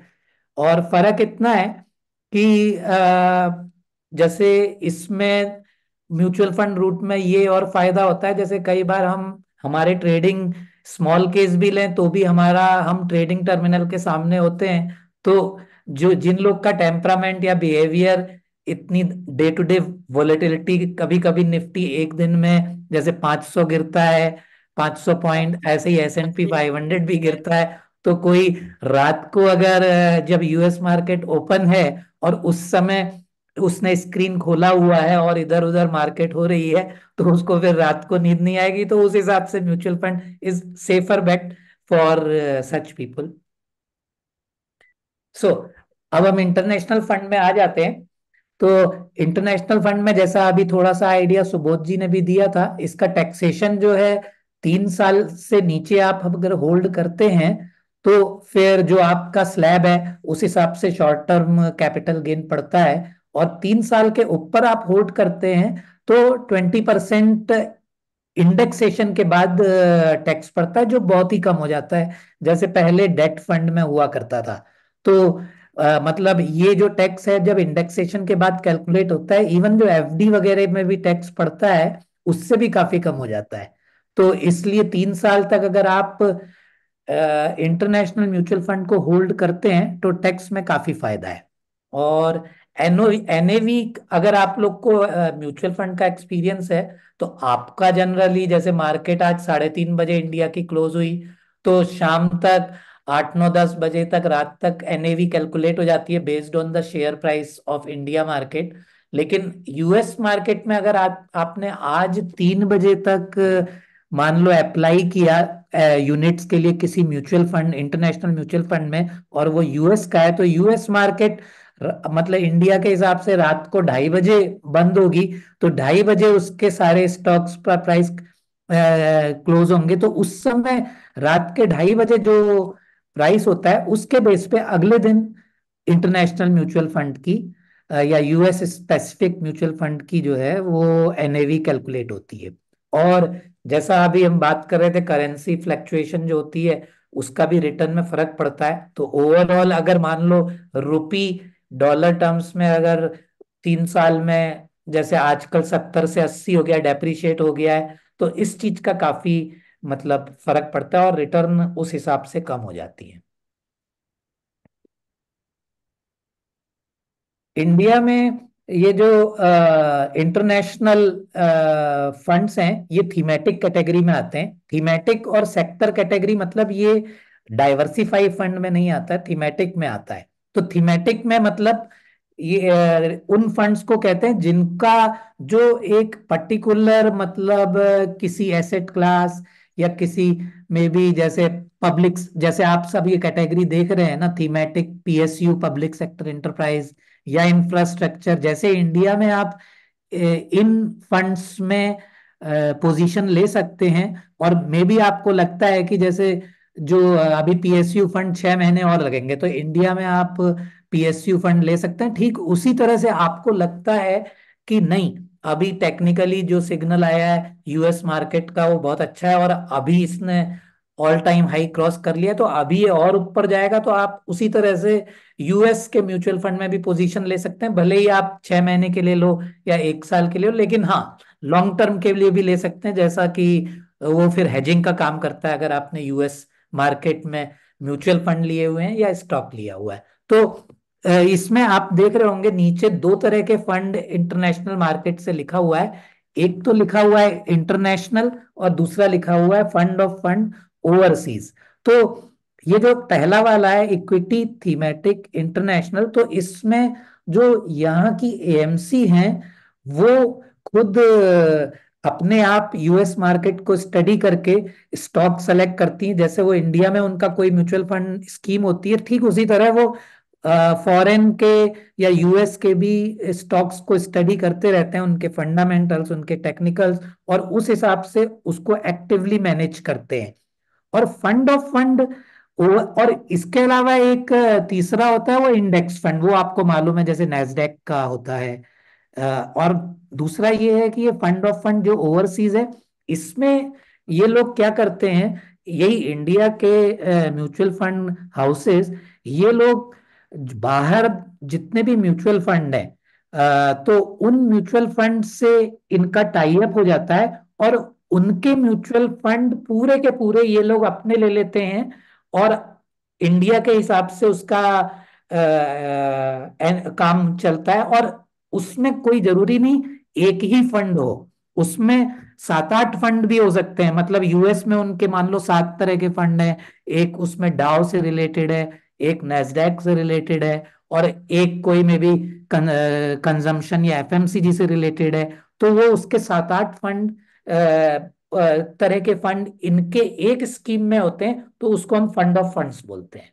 और वो उनके साथ जैसे एक जॉइंट वेंचर या इस तरह की चीज वो लोग कर लेते हैं, ऐसे ही एक्सिस म्यूचुअल फंड का भी उनके साथ है, और भी दूसरे जो मोटर म्यूचुअल फंड है उनका भी उनके साथ टाई अप है। तो ये फंड ऑफ फंड है। तो अभी खाली मैं यहाँ पे जो मैंने अपनी पहले स्टेटमेंट दिया था कि 3 साल के बाद जो टैक्सेशन है वो इंडेक्सेशन होता है और कम टैक्स पड़ता है, वो बेनिफिट फंड ऑफ फंड जो बाहर के होते हैं उसमें नहीं बेनिफिट मिलता है। खाली इंटरनेशनल फंड जो एक्टिवली यहाँ से मैनेज होते हैं या नैस्डैक बेस्ड है, इन सब में वो बेनिफिट मिलता है। फंड ऑफ फंड में ना ही इंडिया के फंड ऑफ फंड में ये टैक्स बेनिफिट होता है इंडेक्सेशन वाला 3 साल के बाद, और ना ही फॉरेन के फंड ऑफ फंड। और इसमें फिर वही होता है जैसे आपको एफडी या बैंक इंटरेस्ट स्लैब के हिसाब से टैक्स पड़ता है, ठीक फंड ऑफ फंड में चाहे वो इंडिया का हो या बाहर का हो उसी तरह से टैक्स पड़ेगा, जिस भी ब्रैकेट में आप हैं इनकम टैक्स के। तो आपने, मैं जब तक बोल रहा था तब तक आपने काफी इसको पढ़ लिया होगा, तो आप देख रहे होंगे as far as means international funds are concern, इनका कोई बहुत अच्छा परफॉर्मेंस नहीं है फंड्स का। आप देख रहे होंगे कैटेगरी का जो एवरेज है, जनरली हम म्यूचुअल फंड में 1 साल की बात नहीं करते, हम मिनिमम 3 साल की बात करते हैं।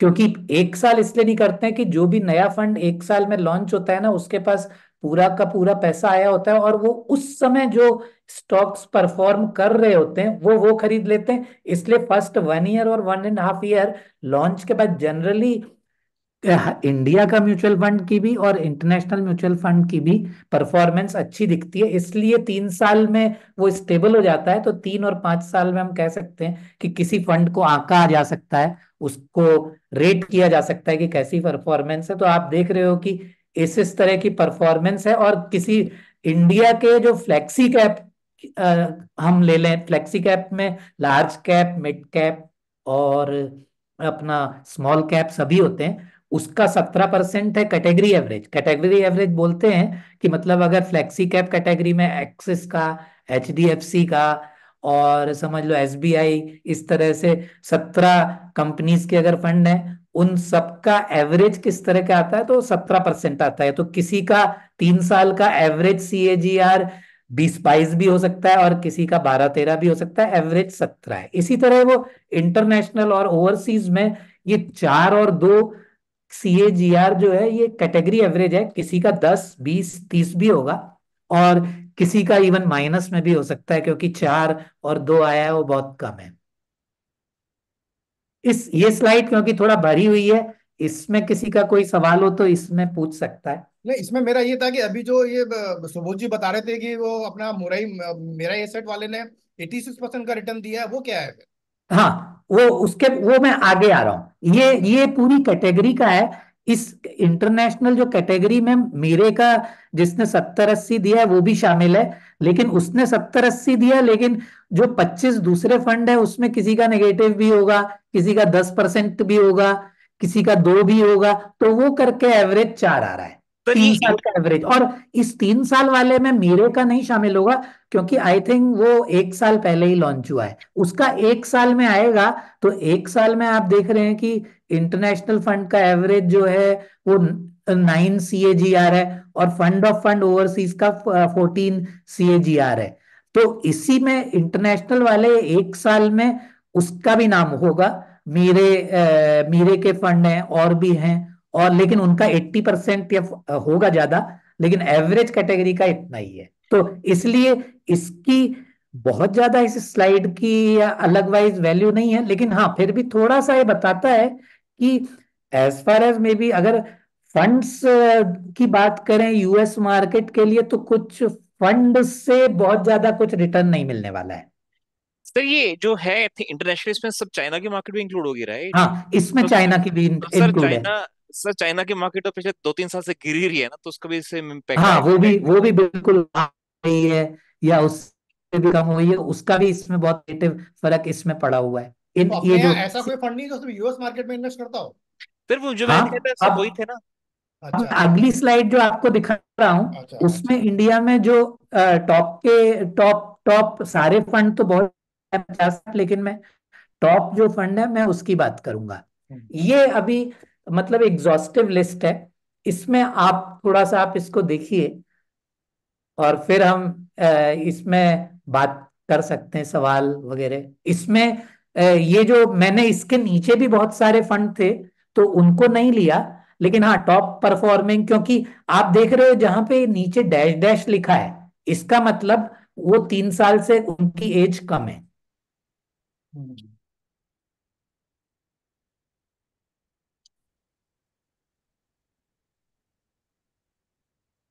अब जैसे ये आपका ये एडेलवेस है, इसमें 50% 1 साल में दिया है, लेकिन 3 साल का एवरेज सिर्फ 5% ही है। हाँ, edelweiss US technology fund, right. तो ये 3 साढ़े 3 या 4 साल पहले शायद लॉन्च हुआ होगा। तो 4 साल की परफॉर्मेंस देखें तो 5.54 है, जबकि नेस्डैक मोतीलाल होगा इधर। सर ऐसा हुआ था ये कोविड के बाद, राइट? जो सडनली जंप आया था ना टेक्नोलॉजी कंपनी में, सब भागी थी, और उसके बाद फिर 2 साल से नीचे आने लगी, राइट? इंडिया की भी आईटी कंपनी इंडेक्स देख रहे होंगे आप कि पिछले 2-3 साल से नीचे ही है, अब दोबारा वो ब्रेकआउट दे रहे हैं। अपने नेस्डैक का इंडेक्स आपको याद होगा, यू बना हुआ है। तो इसकी वजह से आप 3 साल का रिटर्न देखेंगे बहुत कम दिखेगा, क्योंकि वो यू की वजह से।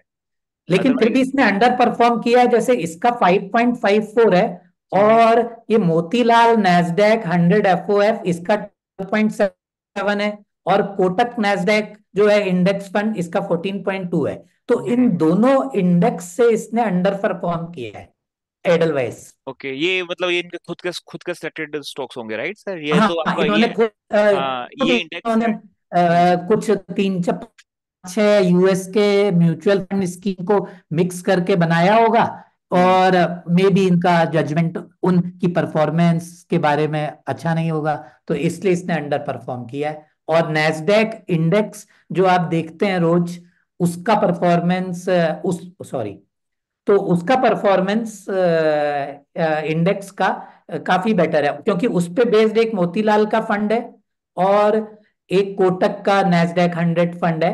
तो इनका 14.2 और 12.7 CAGR है 3 साल का, और 1 साल का परफॉर्मेंस ये लिखा है इसका 40 है वो, और एडलवेस का 50 है। मतलब उसने कुछ रिकवर किया, लेकिन अभी भी इतना उसने नहीं रिकवर किया कि 3 साल की परफॉर्मेंस में कुछ वो इन्वेस्टर्स को रिटर्न दिखा पाए। ये 1 साल का रिटर्न है, और ये 3 साल का। वो कोठारी साहब का सवाल वही सही था, कि वो इसमें 50 है और 3 साल में जबकि 5.54 है। इसका मतलब 1 साल वाले ने 2 साल को एवरेज की करके एकदम नीचे आ गया हो। Correct sir. हाँ, हाँ। मतलब कि थर्ड ईयर और सेकंड ईयर का रिटर्न इसका नेगेटिव में होगा। मतलब हाँ, सेकंड थर्ड ईयर और ईयर थर्ड और ईयर सेकेंड ईयर में। नेगेटिव रिटर्न हाँ। होंगे। जो 1 साल का 50 करके वो तीनों का एवरेज करके 5 हो गया। हाँ, और जैसा सुबोध जी ने बताया, वो कोविड पीरियड में उसके पास जो स्टॉक्स होंगे वो बहुत नीचे आ गए होंगे, और नेस्डैक 100 के स्टॉक तो क्योंकि टॉप मार्केट कैप वाले होते हैं, वो तुरंत रिकवर कर गए, लेकिन उसके स्टॉक वैसे नहीं होंगे, और वो मतलब रिकवर 2 साल में नहीं किए होंगे, तीसरे साल में थोड़ा रिकवर किए, तो तो फिर वो 50-51% रिटर्न एक साल का आया, but still it is lagging अगर 3 साल की परफॉर्मेंस देखें। और इसमें 70% जो है वो मीरे एसेट फैंग ये वाले ईटीएफ का है, इसका 70% है।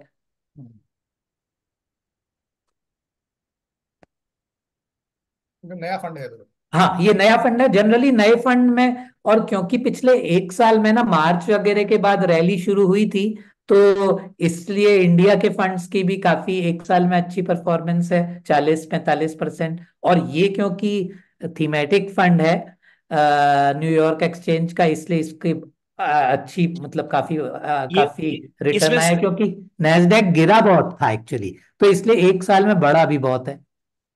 तो ये इसमें ना फैंग प्लस में सिर्फ 10 स्टॉक्स हैं, एक concentrated portfolio, it's not like index में तो 100 स्टॉक्स होते हैं, हाँ, राइट? ये ओके कंसंट्रेटेड ओके। है, सिर्फ इसमें 10 स्टॉक्स हैं सर। और तो ये इंडेक्स पे बेस्ड है क्या? सर ये फैंग तो आपका हो गया फेसबुक, एप्पल, नेटफ्लिक्स और गूगल, और प्लस में अलग जो टॉप 10 कंपनीज है ना नेस्डेक के, वो कंपनीज इसके अंदर है। Okay okay okay. हाँ जी। हाँ हाँ, गुड गुड गुड, नहीं, यस। मेराई का जो हैंगसेंग वाला है वो -24% है। सर वो जो हांगकांग हो गया ना, हाँ वो चाइना तो हमको, डूब ही रहा है हाँ। सर, वो तो चाइना हम्म, तो आपको पता है क्या हाल है, अभी ट्रम्प आया तो उसने और गिरा देना है इसको। हाँ, इसमें अलीबाबा और ये सब कंपनीज हैं हैंसेंग वाले फंड में। अब लेकिन भरोसा नहीं ना कि अगले अगले 2 साल में हो सकता है चाइना वापस ऊपर चला जाए, यूएस नीचे चला जाए, इसको पता है। सर वो यूएस तो यूएस कैसे नीचे जाएगा सर? हाँ, चाइना अरे चलो उठ सकते हैं जी। चाइना ऊपर चला गया तो ये नीचे जाने लग जाएंगे, कुछ पता नहीं है ना, मतलब प्रेजेंट परफॉर्मेंस को यू कैनॉट हाँ वो तो मेक है। And for the future performance ना, वो प्रॉब्लम है सबसे बड़ा। हाँ, करेक्ट। और चाइना कोशिश भी काफी कर रहा है कि इकोनॉमी हम्म, कैसे हाँ। मतलब रिवाइव की जाए। वो तो सर ताइवान पे अटैक की कोशिश कर रहे हैं। उनको उनको कुछ मतलब नहीं है इकोनॉमी से भी। नहीं, चाइना तो प्रॉब्लम में ही है अभी। चाइना में हाउसिंग बहुत सेक्टर प्रॉब्लम तो है सर, बहुत प्रॉब्लम है। हाउसिंग सेक्टर तो सीरियस प्रॉब्लम चल रहा है वहाँ पे, सीरियस सीरियस। पॉपुलेशन घट रही है सर वहां पे, पॉपुलेशन हाँ। घट रही है, हाउसिंग डिमांड घट रही है, हाउसिंग डिमांड घट रही है तो पूरी कंपनी बैंकरप्ट हो गई है वहां पे। हम्म, वो तो अगले लग रहा है 4-5 साल तक नहीं उठने वाला चाइना। हम्म, तो इसमें मेरा सजेशन ग्रुप को यही रहेगा कि अगर मान लो कोई स्टॉक में इन्वेस्ट करना मुश्किल पाता है और म्यूचुअल फंड रूट से स्पेसिफिक यूएस स्पेसिफिक पूरे फंड लेना चाहता है, तो उसको कम से कम 3 साल का सीएजीआर देखना चाहिए, 3 और 5 साल का। उसके बेस पे फिर डिसाइड करना चाहिए। और नैस्डैक, ये जो नैस्डैक इंडेक्स बेस्ड फंड है, वो देखा गया है कि वो मतलब एवरग्रीन टाइप के हैं, हमेशा अच्छा परफॉर्म करते हैं। मैं आगे भी शेयर एक करता हूँ स्लाइड में, तो ये है। इसमें मैंने मतलब नैस्डैक को इंडिया के टेक्नोलॉजी फंड के साथ कंपेयर किया है। वो इंडिया के उन फंड्स के साथ मैंने कंपेयर किया है जो जिनके पास करीब मतलब 15 से 25-30% तक फॉरेन यूएस मार्केट के भी स्टॉक्स हैं। जैसे ये मैंने पहला वाला तो खैर नैस्डैक है जो यूएस का बेस्ड है टोटली, और दूसरा फ्रैंकलिन इंडिया टेक्नोलॉजी फंड, ये इंडिया का फंड है। इसमें करीब 85% जो हैं वो इंडिया के टेक्नोलॉजी स्टॉक्स हैं, जिसमें इंफोसिस या रेट गेन या पॉलिसी बाजार इस तरह के ये सब हैं। और लेकिन हाँ, 15-20% नेटफ्लिक्स या इस तरह के भी हैं। और आईसीआई टेक्नोलॉजी फंड जो है ये इंडिया का सबसे पुराना टेक्नोलॉजी फंड है। तो आप इन फंड को देखो, एक फ्रैंकलिन का है, ये भी इंडिया का फंड है। और एक यूएस ब्लू चिप फंड है, ये नीचे वाला जो है बीच वाला यूएस ब्लू चिप आईसीआई का, ये डाइवर्सिफाइड फंड है, ये टेक्नोलॉजी फंड है। तो मैंने ये कंपेयर के लिए लिखा है कि यूएस मार्केट का as compare to technology funds जो होते हैं उसके कंपैरिजन में डाइवर्सिफाइड फंड वहां पे नहीं चलता है। हम्म, और अब मैं साथ में एक इंडिया के ऐसे फंड को कंपेयर कर रहा हूं, पराग पारेख फ्लेक्सी कैप। ये एक अकेला डाइवर्सिफाइड फंड इंडिया का है, जो जिसको 30%, मैंने जैसे ये लिखा है 30% फॉरेन के स्टॉक्स में इन्वेस्ट करने का मैंडेट मिला। तो सबको हुआ है, सभी कर सकते हैं, लेकिन ये 30% तक करता है। तो मैंने इसको भी कंपेयर किया है, तो आज की डेट में इसका 30% तो नहीं, मैं इसकी होल्डिंग्स देखता रहता हूँ, करीब 15% यूएस मार्केट में स्टॉक है। तो आप, मैं इस स्लाइड से ये कहना चाहता हूं, एक तो नंबर वन, जो टेक्नोलॉजी फंड्स इंडिया बेस्ड हैं और इंडिया के टेक्नोलॉजी स्टॉक्स में इन्वेस्ट करते हैं, उनका रिटर्न भी काफी अच्छा है। और वो 10-15% ही नैस्डैक या उसकी कंपनीज में इन्वेस्ट करते हैं। तो आप देख रहे हो 5 साल वगैरह में इनका या नैस्डैक का रिटर्न, सीएजीआर सब एक सा ही है। और इवन जो स्पेसिफिक 15-20% ही पारिक करता है, उसका भी लगभग उतना ही है 5 साल का।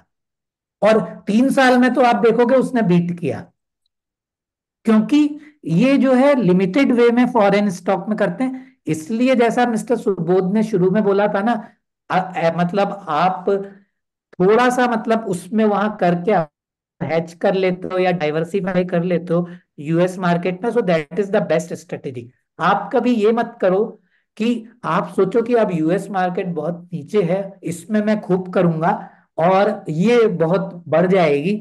वैसा एज कंपेयर टू इंडिया नहीं होने वाला उधर, क्योंकि इंडिया एक डेवलपिंग मार्केट है। इसलिए इंडिया का रेट, शेयर मार्केट की ग्रोथ, वो सब वहां से ज्यादा ही रहनी है। इसलिए एक लिमिटेड परसेंटेज आपको वहां करना चाहिए। तो आपका ओवरऑल जितना भी, मान लो आप इंडिया और वहां का मिला के स्टॉक मार्केट में, चाहे वो थ्रू म्यूचुअल फंड लगा रहे हो या डायरेक्ट स्टॉक से, तो आपका रिटर्न बेटर आएगा। अगर आपने ज्यादा उधर लगाया या ज्यादा वेटेज यूएस या दूसरी जगह की कर दी, तो आपका इंडिया के फंड से भी रिटर्न कम हो जाएगा।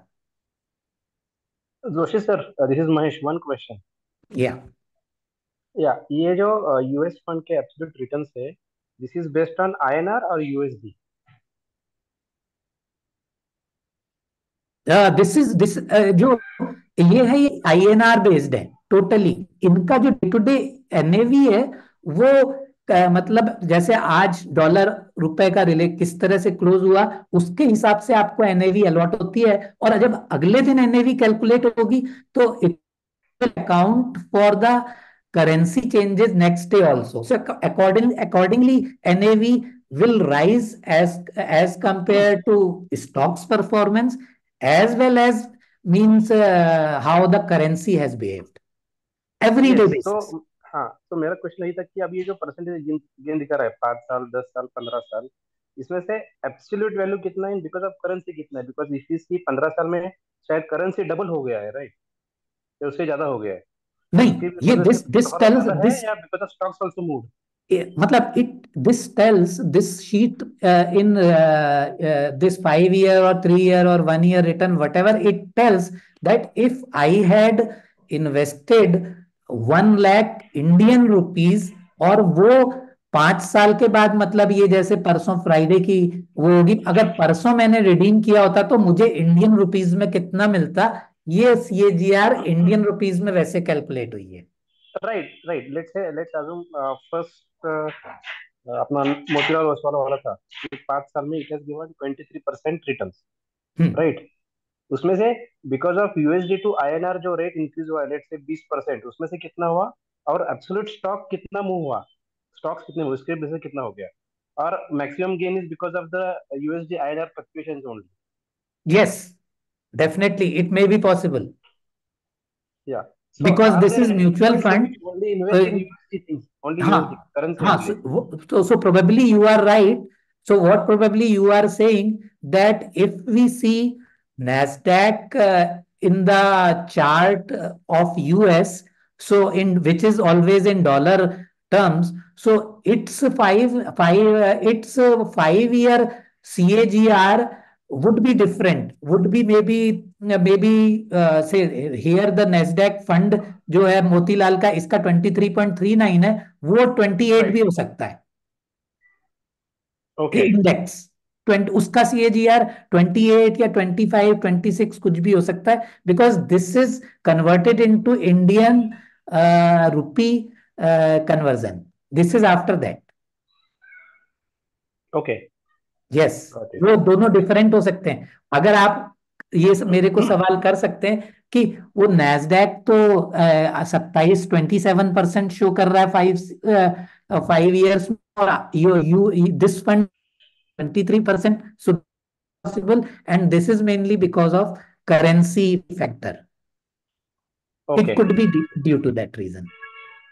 Okay. Yeah, thank you, sir. Yeah, yes.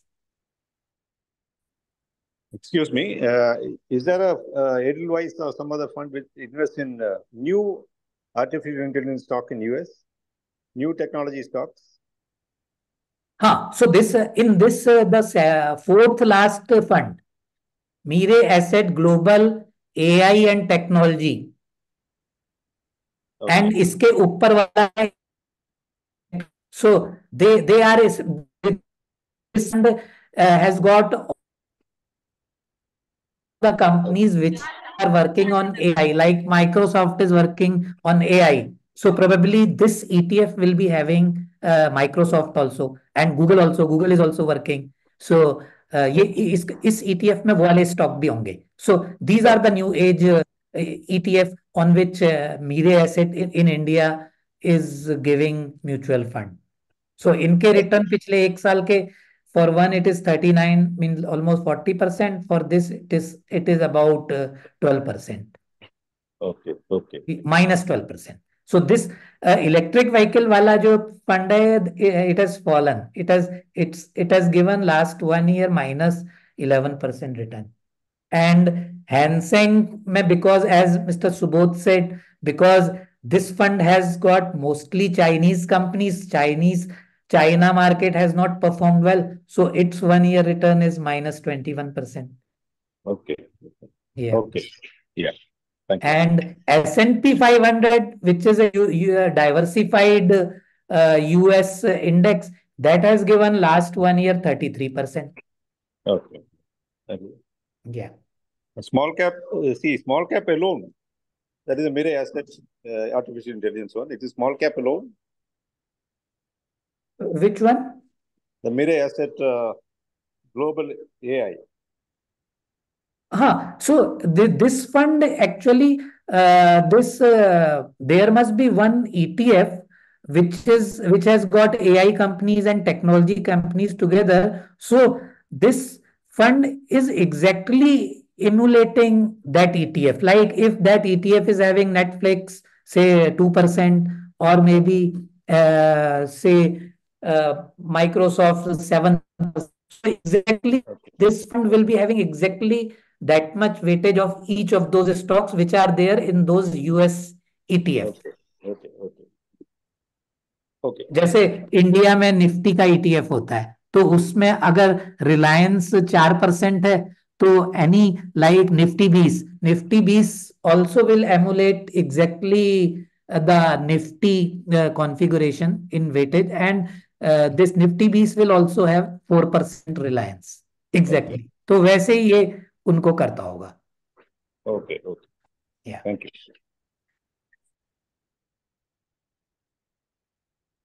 So, let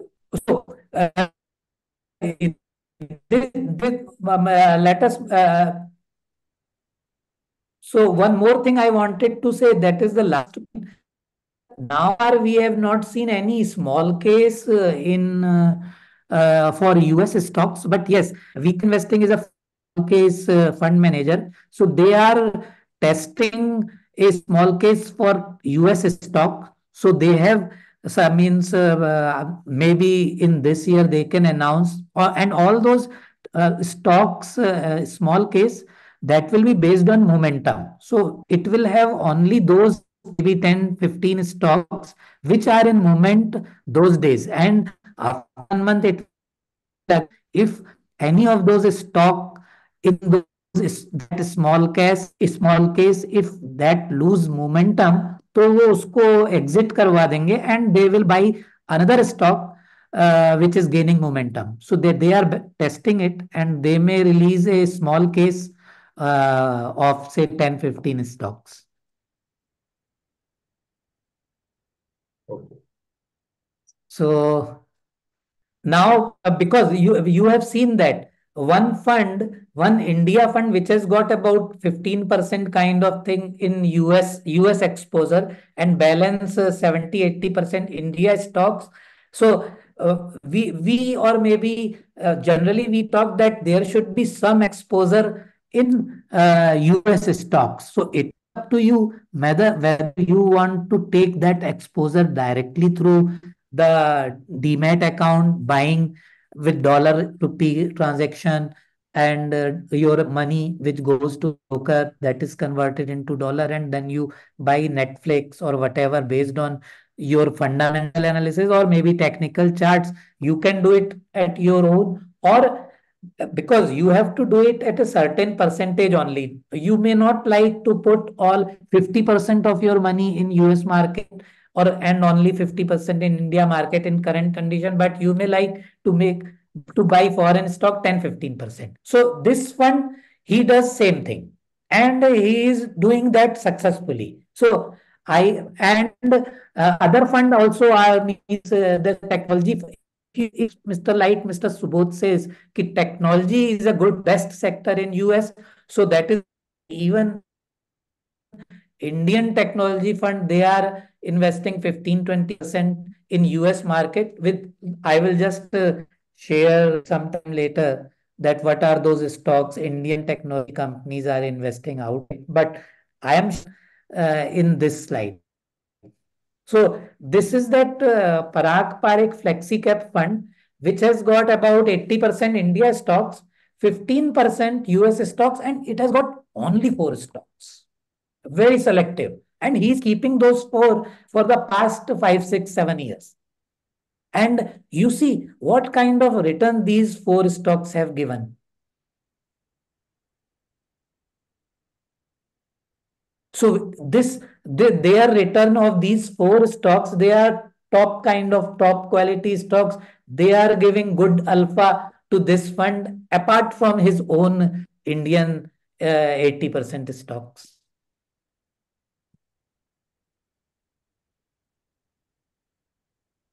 So you see that this fund is beating in 3-year return all, even Nasdaq it is beating even Technology Fund of India, everybody, even US specific diversified fund also, and in 5 years also it is equal to same. And in 10 years, you see it has beaten everybody by huge margin.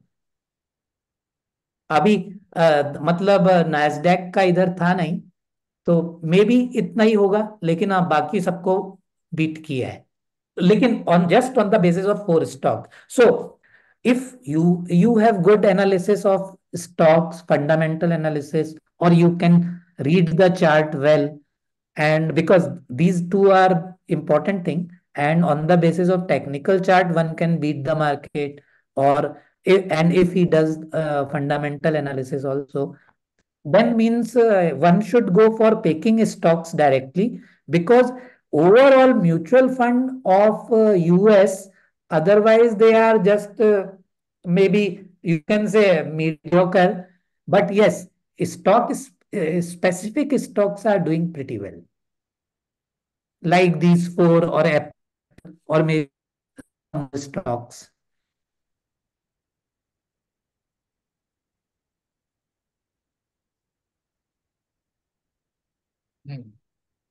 And I also wanted to share one sheet. This is Franklin Technology Fund of India. So this is a very old fund in India.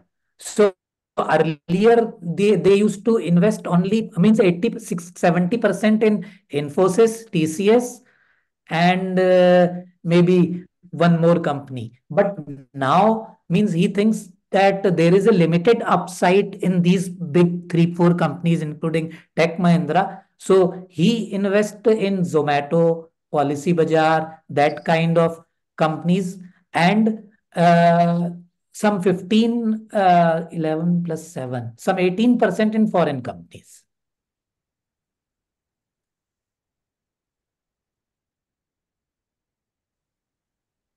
It has got even Alibaba, Apple, Google, Facebook, Amazon, Cognizant. So means these are the various ways. If means as per the theme, one has option to invest in mutual fund also.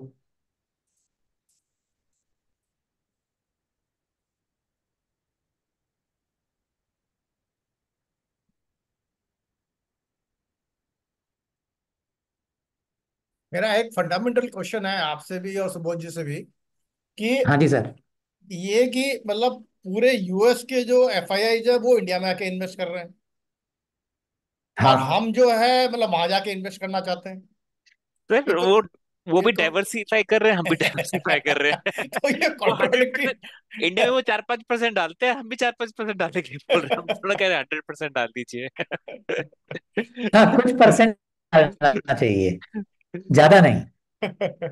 मतलब सारे FII India में आ रहे हैं और हम जो है वहां जाना चाहते हैं। उनको भी पता है यहाँ यहाँ पे रुपी डिप्रिशिएट हो रहा है, फिर भी वो इंडिया में आके इन्वेस्ट कर रहे हैं।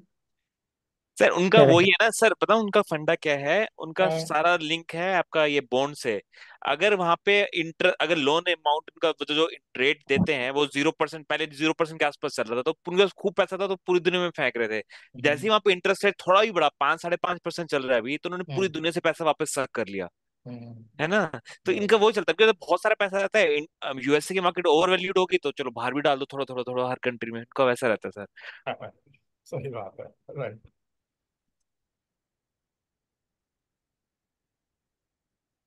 बट वो सबसे बड़ा है ना वो ये ना कि मतलब कैसे पता करो कि उसके टेक्निकल क्या हैं सर और उसके लिए फंडामेंटल। बताता हूँ, उसके लिए मैं एक चीज बताता हूँ। आप एक बार रिकॉर्डिंग रोकेंगे सर, यूट्यूब में लाइव रोके, मैं वो चीज शेयर करना चाहता था, वो थोड़ा सा ना अरे वो। वो वहां पे भी तो लोग जुड़े हुए होंगे ना, तो अभी अभी इसको या तो पूरा खत्म करने के बाद में इसको करेंगे पर नहीं नहीं सर, क्योंकि मतलब फिर से कहाँ लोग जुड़ेंगे? अरे देख लीजिए, वहाँ आपको जैसा ठीक लगे। अरे वो जैसे यूट्यूब ठीक। में ऑलरेडी लोग अभी वो है ना, तो उनको बंद कर देंगे तो फिर वो लोग बोलेंगे अरे हमारा क्यों रिकॉर्डिंग, हमारा ये अभी लाइव स्ट्रीमिंग चल रहा है ना। हाँ जी हाँ जी हाँ जी हाँ तो फिर जी। वो प्रॉब्लम होगा, तो फिर वो म्यूचुअल वेबिनार फंड, खत्म होने के बाद में then you can start again. वो थोड़ा सा ना ठीक है। अरे वो आप ठीक है सर, ठीक है, आपको इसको बंद कर दीजिए, फिर हम शुरू करते हैं। या चलिए, और डाउट्स है किसी के, क्वेश्चन ये वो तो वो पूछ लीजिए भी। और इक्विटी इन्वेस्टमेंट को लेके क्वेश्चन ऑन म्यूचुअल फंड। हाँ म्यूचुअल फंड आपका हो गया या आपका कोई स्लाइड बचा है अभी ये क्या जो नहीं, मेरा स्लाइड पूरा हो गया। आपका पूरा हो गया। तो आपका जो रिकमेंडेशन हाँ निकल के जी। आ रहा है वो तो ये आ रहा है कि मतलब म्यूचुअल फंड में Indian mutual fund will give the better return than the US का जो अपने यहाँ के वहाँ के जो फंड्स हैं। आपके जैसे हाँ पराग पराग करेक्ट। पारिक का हो गया और बाकी की जो भी जो इंडिया वाले हैं वो भी मतलब उनको compete कर हाँ ले रहे हैं, मतलब हाँ, यूएस मार्केट compete को कर ले compete रहे कर ले हैं। रहे हैं। और फिर भी अगर किसी को वो बहुत अच्छा लग पंद्रह रहा बीस है तो परसेंट तो हाँ, फिर भी अगर किसी को बहुत राइट। ज्यादा ही जा रहा है तो फिर आप वो अपना पराग पारिक वाले में कर लो जो कि 15% अपना यूएस के मार्केट में इन्वेस्ट करता है। तो थोड़ा आपको वहां से हाँ रिटर्न मिल करेक्ट। जाएगा मतलब। तो हाँ very clear in the mutual fund category तो। यस। ओके नहीं ओके। नहीं, एक क्वेश्चन है। पारस्परिक में जो इन्वेस्टमेंट करना चाहते हैं म्यूचुअल फंड में, हाँ that the USA person should remain present in India, ऐसा कंडीशन है क्या? नहीं नहीं नहीं, नहीं उसका नहीं, ऐसा ऐसा हाँ कोई सर। रिलेशन नहीं, नहीं नहीं, ऐसा कोई सर नहीं रिलेशन। नहीं, वो अंडरटेकिंग इंडियन में है म्यूचुअल फंड की तरह वो तो इट इज म्यूचुअल फंड है ट्रीटेड ना, वो एज तो अ Indian Indian mutual mutual fund है। जो म्यूचुअल फंड के अपने इंडिया वाले रूल है बस वही अपने लगेंगे, अपने को कोई मतलब नहीं है कि वो कहाँ इन्वेस्ट कर रहा है, वो उनका उनका उनका इंटरनल मैटर है। या नो तो no we no are no, no, my हमारे में कोई फर्क नहीं क्वेश्चन, पड़ेगा। हाँ मैं suppose my son want to invest in Parag Parikh, he cannot send an application from USA and deposit in India. What they say that the person should he should be in India at the time of investment. नहीं, ऐसा तो कुछ नहीं है। Sir मतलब undertaking है NRI उनका। NRI are allowed to invest in मतलब Indian mutual fund. No no no no sir, आज स्पेसिफिकली पराग पारिक का है ऐसा नहीं नहीं अंडरटेकिंग में नहीं उन नहीं, पर्टिकुलरली पराग पारी की बात कर रहे हैं या इन जनरल कोई भी म्यूचुअल फंड पराग की बात कर रहे हैं? Parag Parikh, Parag Parikh, I am talking Parag Parikh. Parag पारी ये फ्लेक्सी क्रैप वाला? हाँ यस सर, वेरी हाँ स्पेसिफिक अंडरटेकिंग लेता है। और अंडरटेकिंग में लिखा है कि today I am in India. अब मैं I can share the undertaking to you also. अरे सरप्राइजिंग की मतलब ऐसा वो ले रहा है। यस यस यस, नहीं, हंड्रेड वो एंड वन ये खाली ये सिर्फ ये पराग पारिक वाले ये नहीं, और अंडरटेकिंग भी। लेता है कि I am not a Canada and US citizen. तो उससे तो क्या फर्क नो पड़ने नो, वाला है जब अगर एज एन एनआरआई अगर मैं कनाडा में हूँ या यूएस में हूँ या कहीं पे भी हूँ, अगर इंडियन लॉ परमिट कर रहा है तो I can invest in any mutual fund. हाँ no no, my specific question was my son is in या यू वो फटका इज इन। ये फटका से रिलेटेड कुछ चीज है क्या ये? No, no, not FATCA. It is not FATCA. It is very specifically sir if अगर I am उनको in सर अगर वो पोस्टलेशन अगर कर दें यूएस से तो वो भी दोनों वहाँ पे नहीं काम कर रहा है क्या? क्या क्या क्या फिर से बोलिए। वो अगर यूएसए में काम कर रहा है, अच्छा यूएसए हाँ में काम मोबाइल कर मेरा रहा वही है। कहना है वो सर। भी घर में ही बनते अगर हैं ये वाले। अगर जो केवाईसी डॉक्यूमेंट्स हैं यूएस से अपोस्टलाइट करवा दें वो, तो भी वो अलाउ नहीं कर रहे हैं क्या? No no, see he is already invested in mutual fund, KYC complete है उसका इंडिया में। बट नहीं, अभी because because Parag Parikh because because sir, quite recently even we've encountered this problem while opening NRIK accounts in India, that even the banks are requesting for apostillation of those KYC documents. No no sir, KYC already है ना उसका, mutual fund उसका already mutual fund India में है already. He is NRI, KYC है उसका, कोई problem नहीं। बट पराग पारिक में जब मैं इन्वेस्ट करना चाहता हूँ, when I took the form to the Parag Parikh office in Pune, अच्छा वो मेरा एक बोलता चीज है वेर सुनिए, is the. I got your point. अभी मेरा एक आइडिया लीजिए आप। सपोज जैसे आपका अकाउंट उनका अकाउंट से जिरोदा में है, या उनका अकाउंट जैसे फिनवेशिया में है, या किसी और ब्रोकर के यहाँ पर है, और वो ब्रोकर सारे म्यूचुअल फंड में डायरेक्ट मोड में अलाउ करता है, बराबर। तो नहीं, अगर हाँ ठीक है, हाँ। ठीक है ना, अभी जैसे जीरोधा में है, now through hmm, Zerodha you can apply in any mutual fund in the direct mode. Even आपको रेगुलर में जाने का जरूरत भी नहीं है, हाँ जिसमें भी जीरो। अपना जिसमें अपने को एनएवी अच्छा मिलता है, 2% का फायदा होता है। तो आप जीरोधा के थ्रू अगर ये पराग पार्क में जाओगे तो क्या मतलब आप अप्लाई नहीं कर कुछ सकते? आई हैव पूछेगा माई ही नहीं, मैनेज। पूछेगा ही नहीं। तो आप सर ऐसे नहीं ग्रो वो ग्रो के थ्रू भी नहीं कर सकते, हाँ, कुछ ग्रो के थ्रू पूछते ही भी नहीं कर वो तो। सकते हो। आप तो हाँ डायरेक्ट कुछ क्यों जा रहे हो पूछते आप ही नहीं। उसके वहां पे? डायरेक्ट जाने में तो बल्कि ज्यादा प्रॉब्लम है। हाँ तो डायरेक्ट सारा खुद जाने से में क्या फॉर्म सबसे भरना बड़ा पड़ता है। प्रॉब्लम जो है ना, मैं बता, डायरेक्ट अगर आप म्यूचुअल फंड में जाएंगे ना, तो सबसे बड़ा जो प्रॉब्लम इंडिया में है वो है कि आपको सेपरेट पोर्टफोलियो मेंटेन करना पड़ेंगे सबके। मतलब कि आपने पराग पालिक में किया तो वहां का एक पोर्टफोलियो, आपने कहीं और जगह किया तो वहां का एक पोर्टफोलियो, और उसके अगेंस्ट में अगर आपको मार्जिन लेना है तो मार्जिन नहीं मिलेगा आपको। ठीक है, मार्जिन लेने के लिए उनको फिर आपको एचडीएफसी से लोन अगे सिक्योरिटी वाले में जाना पड़ेगा। तो बेस्ट इसका तरीका है कि आपका जो इक्विटी का जो अकाउंट है एज एन एनआरआई, चाहे वो फिनवेशिया में हो, चाहे जिरोधा में हो, कहीं पे भी हो, वहां पे आप म्यूचुअल फंड लीजिए, और वो म्यूचुअल फंड आपके डीमेट अकाउंट में आएगा। और डीमेट अकाउंट में आने का एडवांटेज ये है कि उसके अगेंस्ट में एक तो आप मार्जिन ले सकते हो, लोन ले सकते हो, और उसको आप कहीं भी ट्रांसफर कर सकते हो, और सारे के सारे म्यूचुअल फंड आपके एक ही डीमेट में रहेंगे। तो इंडिविजुअली तो आपको जाना ही नहीं चाहिए। मेरे एक दो जगह जैसे रिलायंस का मेरा एक जो है एक मैंने 5 लाख का स्मॉल कैप में डाला था, आज को कोई 20 साल पहले। अभी उसको कन्वर्ट करके और वापस डीमेट में लाने में मतलब मेरे को पसीना निकल रहा है। ये फॉर्म भरो, वो फॉर्म भरो, ये अंडरटेकिंग दो, अरे भाई ये क्यों? तो बेस्ट है आप ब्रोकर के थ्रू जाइए, और ब्रोकर के थ्रू आप किसी भी में आप अप्लाई कर सकते हो। आप चाहे आप पराग पारिक हो, चाहे मोतीलाल हो, चाहे फलाना हो, ढिगड़ा हो, कोई भी हो, अप्लाई करो। आपके म्यूचुअल फंड के यूनिट आपके डीमेट में आएंगे, आपको दिखते रहेंगे, और आपको मॉनिटरिंग करने में बहुत आसानी रहेगी। तो कभी भी आप इंडिविजुअल ब्रोकर, इंडिविजुअल एएमसी के पास मत जाइए। That is my suggestion. ठीक है, ठीक है। लेट मी ये इसका अकाउंट आईसीआईसीआई डायरेक्ट में है। ऐसे डायरेक्ट मत, लेट मी ऐसे ट्राई। डायरेक्ट में, आईसीआई डायरेक्ट में, लेकिन वो डायरेक्ट मोड में अलाउ नहीं करता है। तो I will not suggest you to go to ICI direct. वहां पे आपको ओके, दो ओके, परसेंट का जो ओके। लॉस होता रहेगा हर साल, बट क्योंकि सर वो। Sir one question other than NRI, हाँ पूछूं क्या? हाँ, बोलिए पूछूं ना, बोलिए, कुछ भी पूछिए आप। सर। एग्जिस्टिंग म्यूचुअल फंड जो है हमारे डिफरेंट डिफरेंट फोलियो, हाँ कैन हाँ, I bring it, whether it is advisable to bring in into demat account? Yes, it is advisable to bring in the demat account. उसका सबसे बड़ा advantage जैसे मैंने बताया कि you can take the margin against those shares, and then you can start selling your options. And option में okay, अगर that, far OTM का अगर आप सेलते हो तो उसमें आपको एडिशनल आपको इनकम चालू हो जाती है हर महीने। हाँ वो तो है। एंड मॉनिटरिंग इजी जाएगा ना अपन मॉनिटरिंग को? कीजिए कि सारी चीज एक ही जगह है ना। कल को आपको कुछ बट हो जाता है, मैं एक एग्जांपल बताता हूँ, बट कल को कुछ आपको हो गया, कुछ हम्म, भी प्रॉब्लम हो गई, तो आपकी वाइफ या आपके बच्चों को जो है 50 जगह म्यूचुअल फंड में जाके वो सारे फॉर्म सबमिट करने पड़ेंगे। ये डेथ सर्टिफिकेट है, लीगल सर्टिफिकेट और फलाना सर्टिफिकेट, नॉमिनेशन है नहीं है, 1000 प्रॉब्लम। जबकि अगर डीमेट में ओके, एक ही जगह आपका डीमेट है, या तो सीडीएसएल में है या एनएसडीएल में है। एक सीडीएसएल में आपने वो जो अपने सारे सर्टिफिकेट आपने आपने सबमिट किए, सारा का सारा पैसा जो है आपकी वाइफ के अकाउंट में आ जाएगा, या वो शेयर उनके अकाउंट में ट्रांसफर हो जाएंगे, including your mutual fund units. और तो रिडम्पशन को कोई प्रॉब्लम नहीं कोई ना? प्रॉब्लम नहीं होगा। Always advisable to have in the demat account. Demat उसी अकाउंट पे पे मैं सेबी बस का पहले कंट्रोल है। नहीं, दूसरा एडवांटेज, डीमेट अकाउंट के ऊपर सेबी सेबी का मॉनिटरिंग है, एनएससी का मॉनिटरिंग है, लेकिन एएमसी के ऊपर किसी का मॉनिटरिंग नहीं है। एएमसी में सर अगर आप यदि रखते हो एमएफ तो यूटिलिटी में रखें तो एमएफ यूटिलिटी रखने का फायदा क्या है, मुझे बताइए ना भाई। मेरे को मार्जिन चाहिए उसके अगेंस्ट में, मेरे को लोन चाहिए ऑन द स्पॉट, तो एमएफ यूनिट से मेरे को नहीं मिलेगा वो। मैं ब्रोकर के जाऊंगा, मेरे को वहां पे भी तो मेरे को डायरेक्ट मोड में ले रहा हूँ ना मैं रेगुलर में तो नहीं ले रहा हूँ। रेगुलर में लेता हूँ तो मुझे 2% एनएवी में लॉस होता है। अगर मैं डायरेक्ट मोड में जीरोधा में या फिनविशिया में या ग्रो में या किसी में ले रहा हूँ तो मुझे कोई प्रॉब्लम ही नहीं है ना। हम्म तो I will not suggest MF utility. MF utility मतलब कोई मतलब ज्यादा चलता नहीं है इंडिया के अंदर। अच्छा हाँ नहीं, instead of see margin, if we can forget margin, सबसे इम्पोर्टेंट बेनिफिट है कि जो आपने अभी बताया है कि कुछ डेथ हो गया तो सिंगल पॉइंट ऑफ कांटेक्ट में सिंगल से पॉइंट हम है। सब कर और सकते शेयर में तो सबका इन्वेस्टमेंट है ही है ना हैं। भाई। नो शेयर्स नो में नो तो दैट लोगों का इज कुछ ना कुछ तो होता ही है। एसआईपी होता है, हजार चीजें होती है, तो एक ही जगह रहेगा तो मॉनिटरिंग बहुत आसानी रहती है उसकी। वो ठीक है, सबसे बड़ा ठीक है। एडवांटेज है। और जबकि वो डिफरेंट पोर्टफोलियो में एएमसी में जाओगे तो कुछ एडवांटेज नहीं है, और आपको हजार वो मेंटेन करने पड़ेंगे।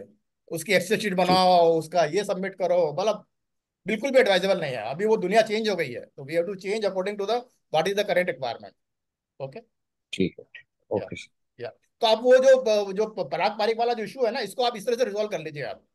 मैं करता हूँ, मैं अभी अगर आपको जैसे सिर्फ मान लो पराग पार्टी में करना है और आपका आईसीसी डायरेक्ट में है, and if you are comfortable with direct mode, तो फिर तो वहां जाए। कंफर्टेबल विद रेगुलर मोड तो नो वहां नो जाके ले लीजिए। व्हाट हाँ, what I that will is a try better sir. Option, वो अच्छा नो ऑप्शन। व्हाट हाँ वैसा ले लो, लेकिन अगर आपको 2% बचाना है हर साल, तो फिर आप जो है मतलब अपना डायरेक्ट मोड में वो जीरोधा फिनविशिया वगैरह अलाउ करते हैं, वहां से लीजिए फिर।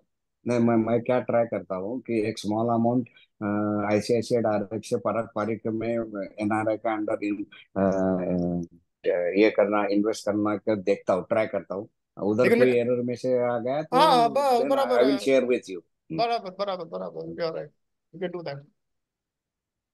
चलिए। Okay, thank you, thank you. Yeah. और कोई क्वेश्चन, डाउट, एनीथिंग? क्योंकि लोगों का डिनर टाइम हो गया होगा।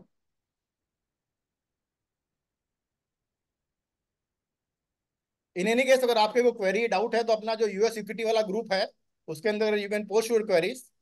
तो अपने जो है ये सुबोध जी या जिनको भी थोड़ा आइडिया होगा वो उसके बारे में उसका रिप्लाई कर देंगे। Okay. Yes yes, definitely yeah sir. So thank you very much Subodh ji, thanks a lot. Joshi ji thanks a thank you, lot. Thank you sir. हाँ आज की थैंक यू टू संडे, हाँ, ऑल, थैंक यू टू आज की thank you. Kothari Sunday sir. Sunday thank you. Evening में आप लोगों ने टाइम दिया, एंड ये हाँ सारा जी। आपने जो बताया थोड़ा आइडिया मुझे भी हुआ, मुझे भी इतना आइडिया नहीं था। तो thanks a lot to all the members. And then अच्छा, आप वो बोलना कुछ चाह रहे थे ना सुबोध जी? मैं भी रिकॉर्डिंग बंद कर रहा हूँ वहाँ का। ठीक है एक मिनट, सर। हाँ एक मिनट, जी। जस्ट मेरे को वो यूट्यूब बंद करने का, जस्ट 1 मिनट। हाँ यूट्यूब बंद कर दिया, आप बोलिए बात, आप सर क्या रिकॉर्डिंग बताते भी हैं? बंद, यहाँ पे रिकॉर्डिंग भी बंद कर दीजिए सर, हाँ ये ना वो लोग। ओके ओके ओके, एक सेकंड एक सेकंड।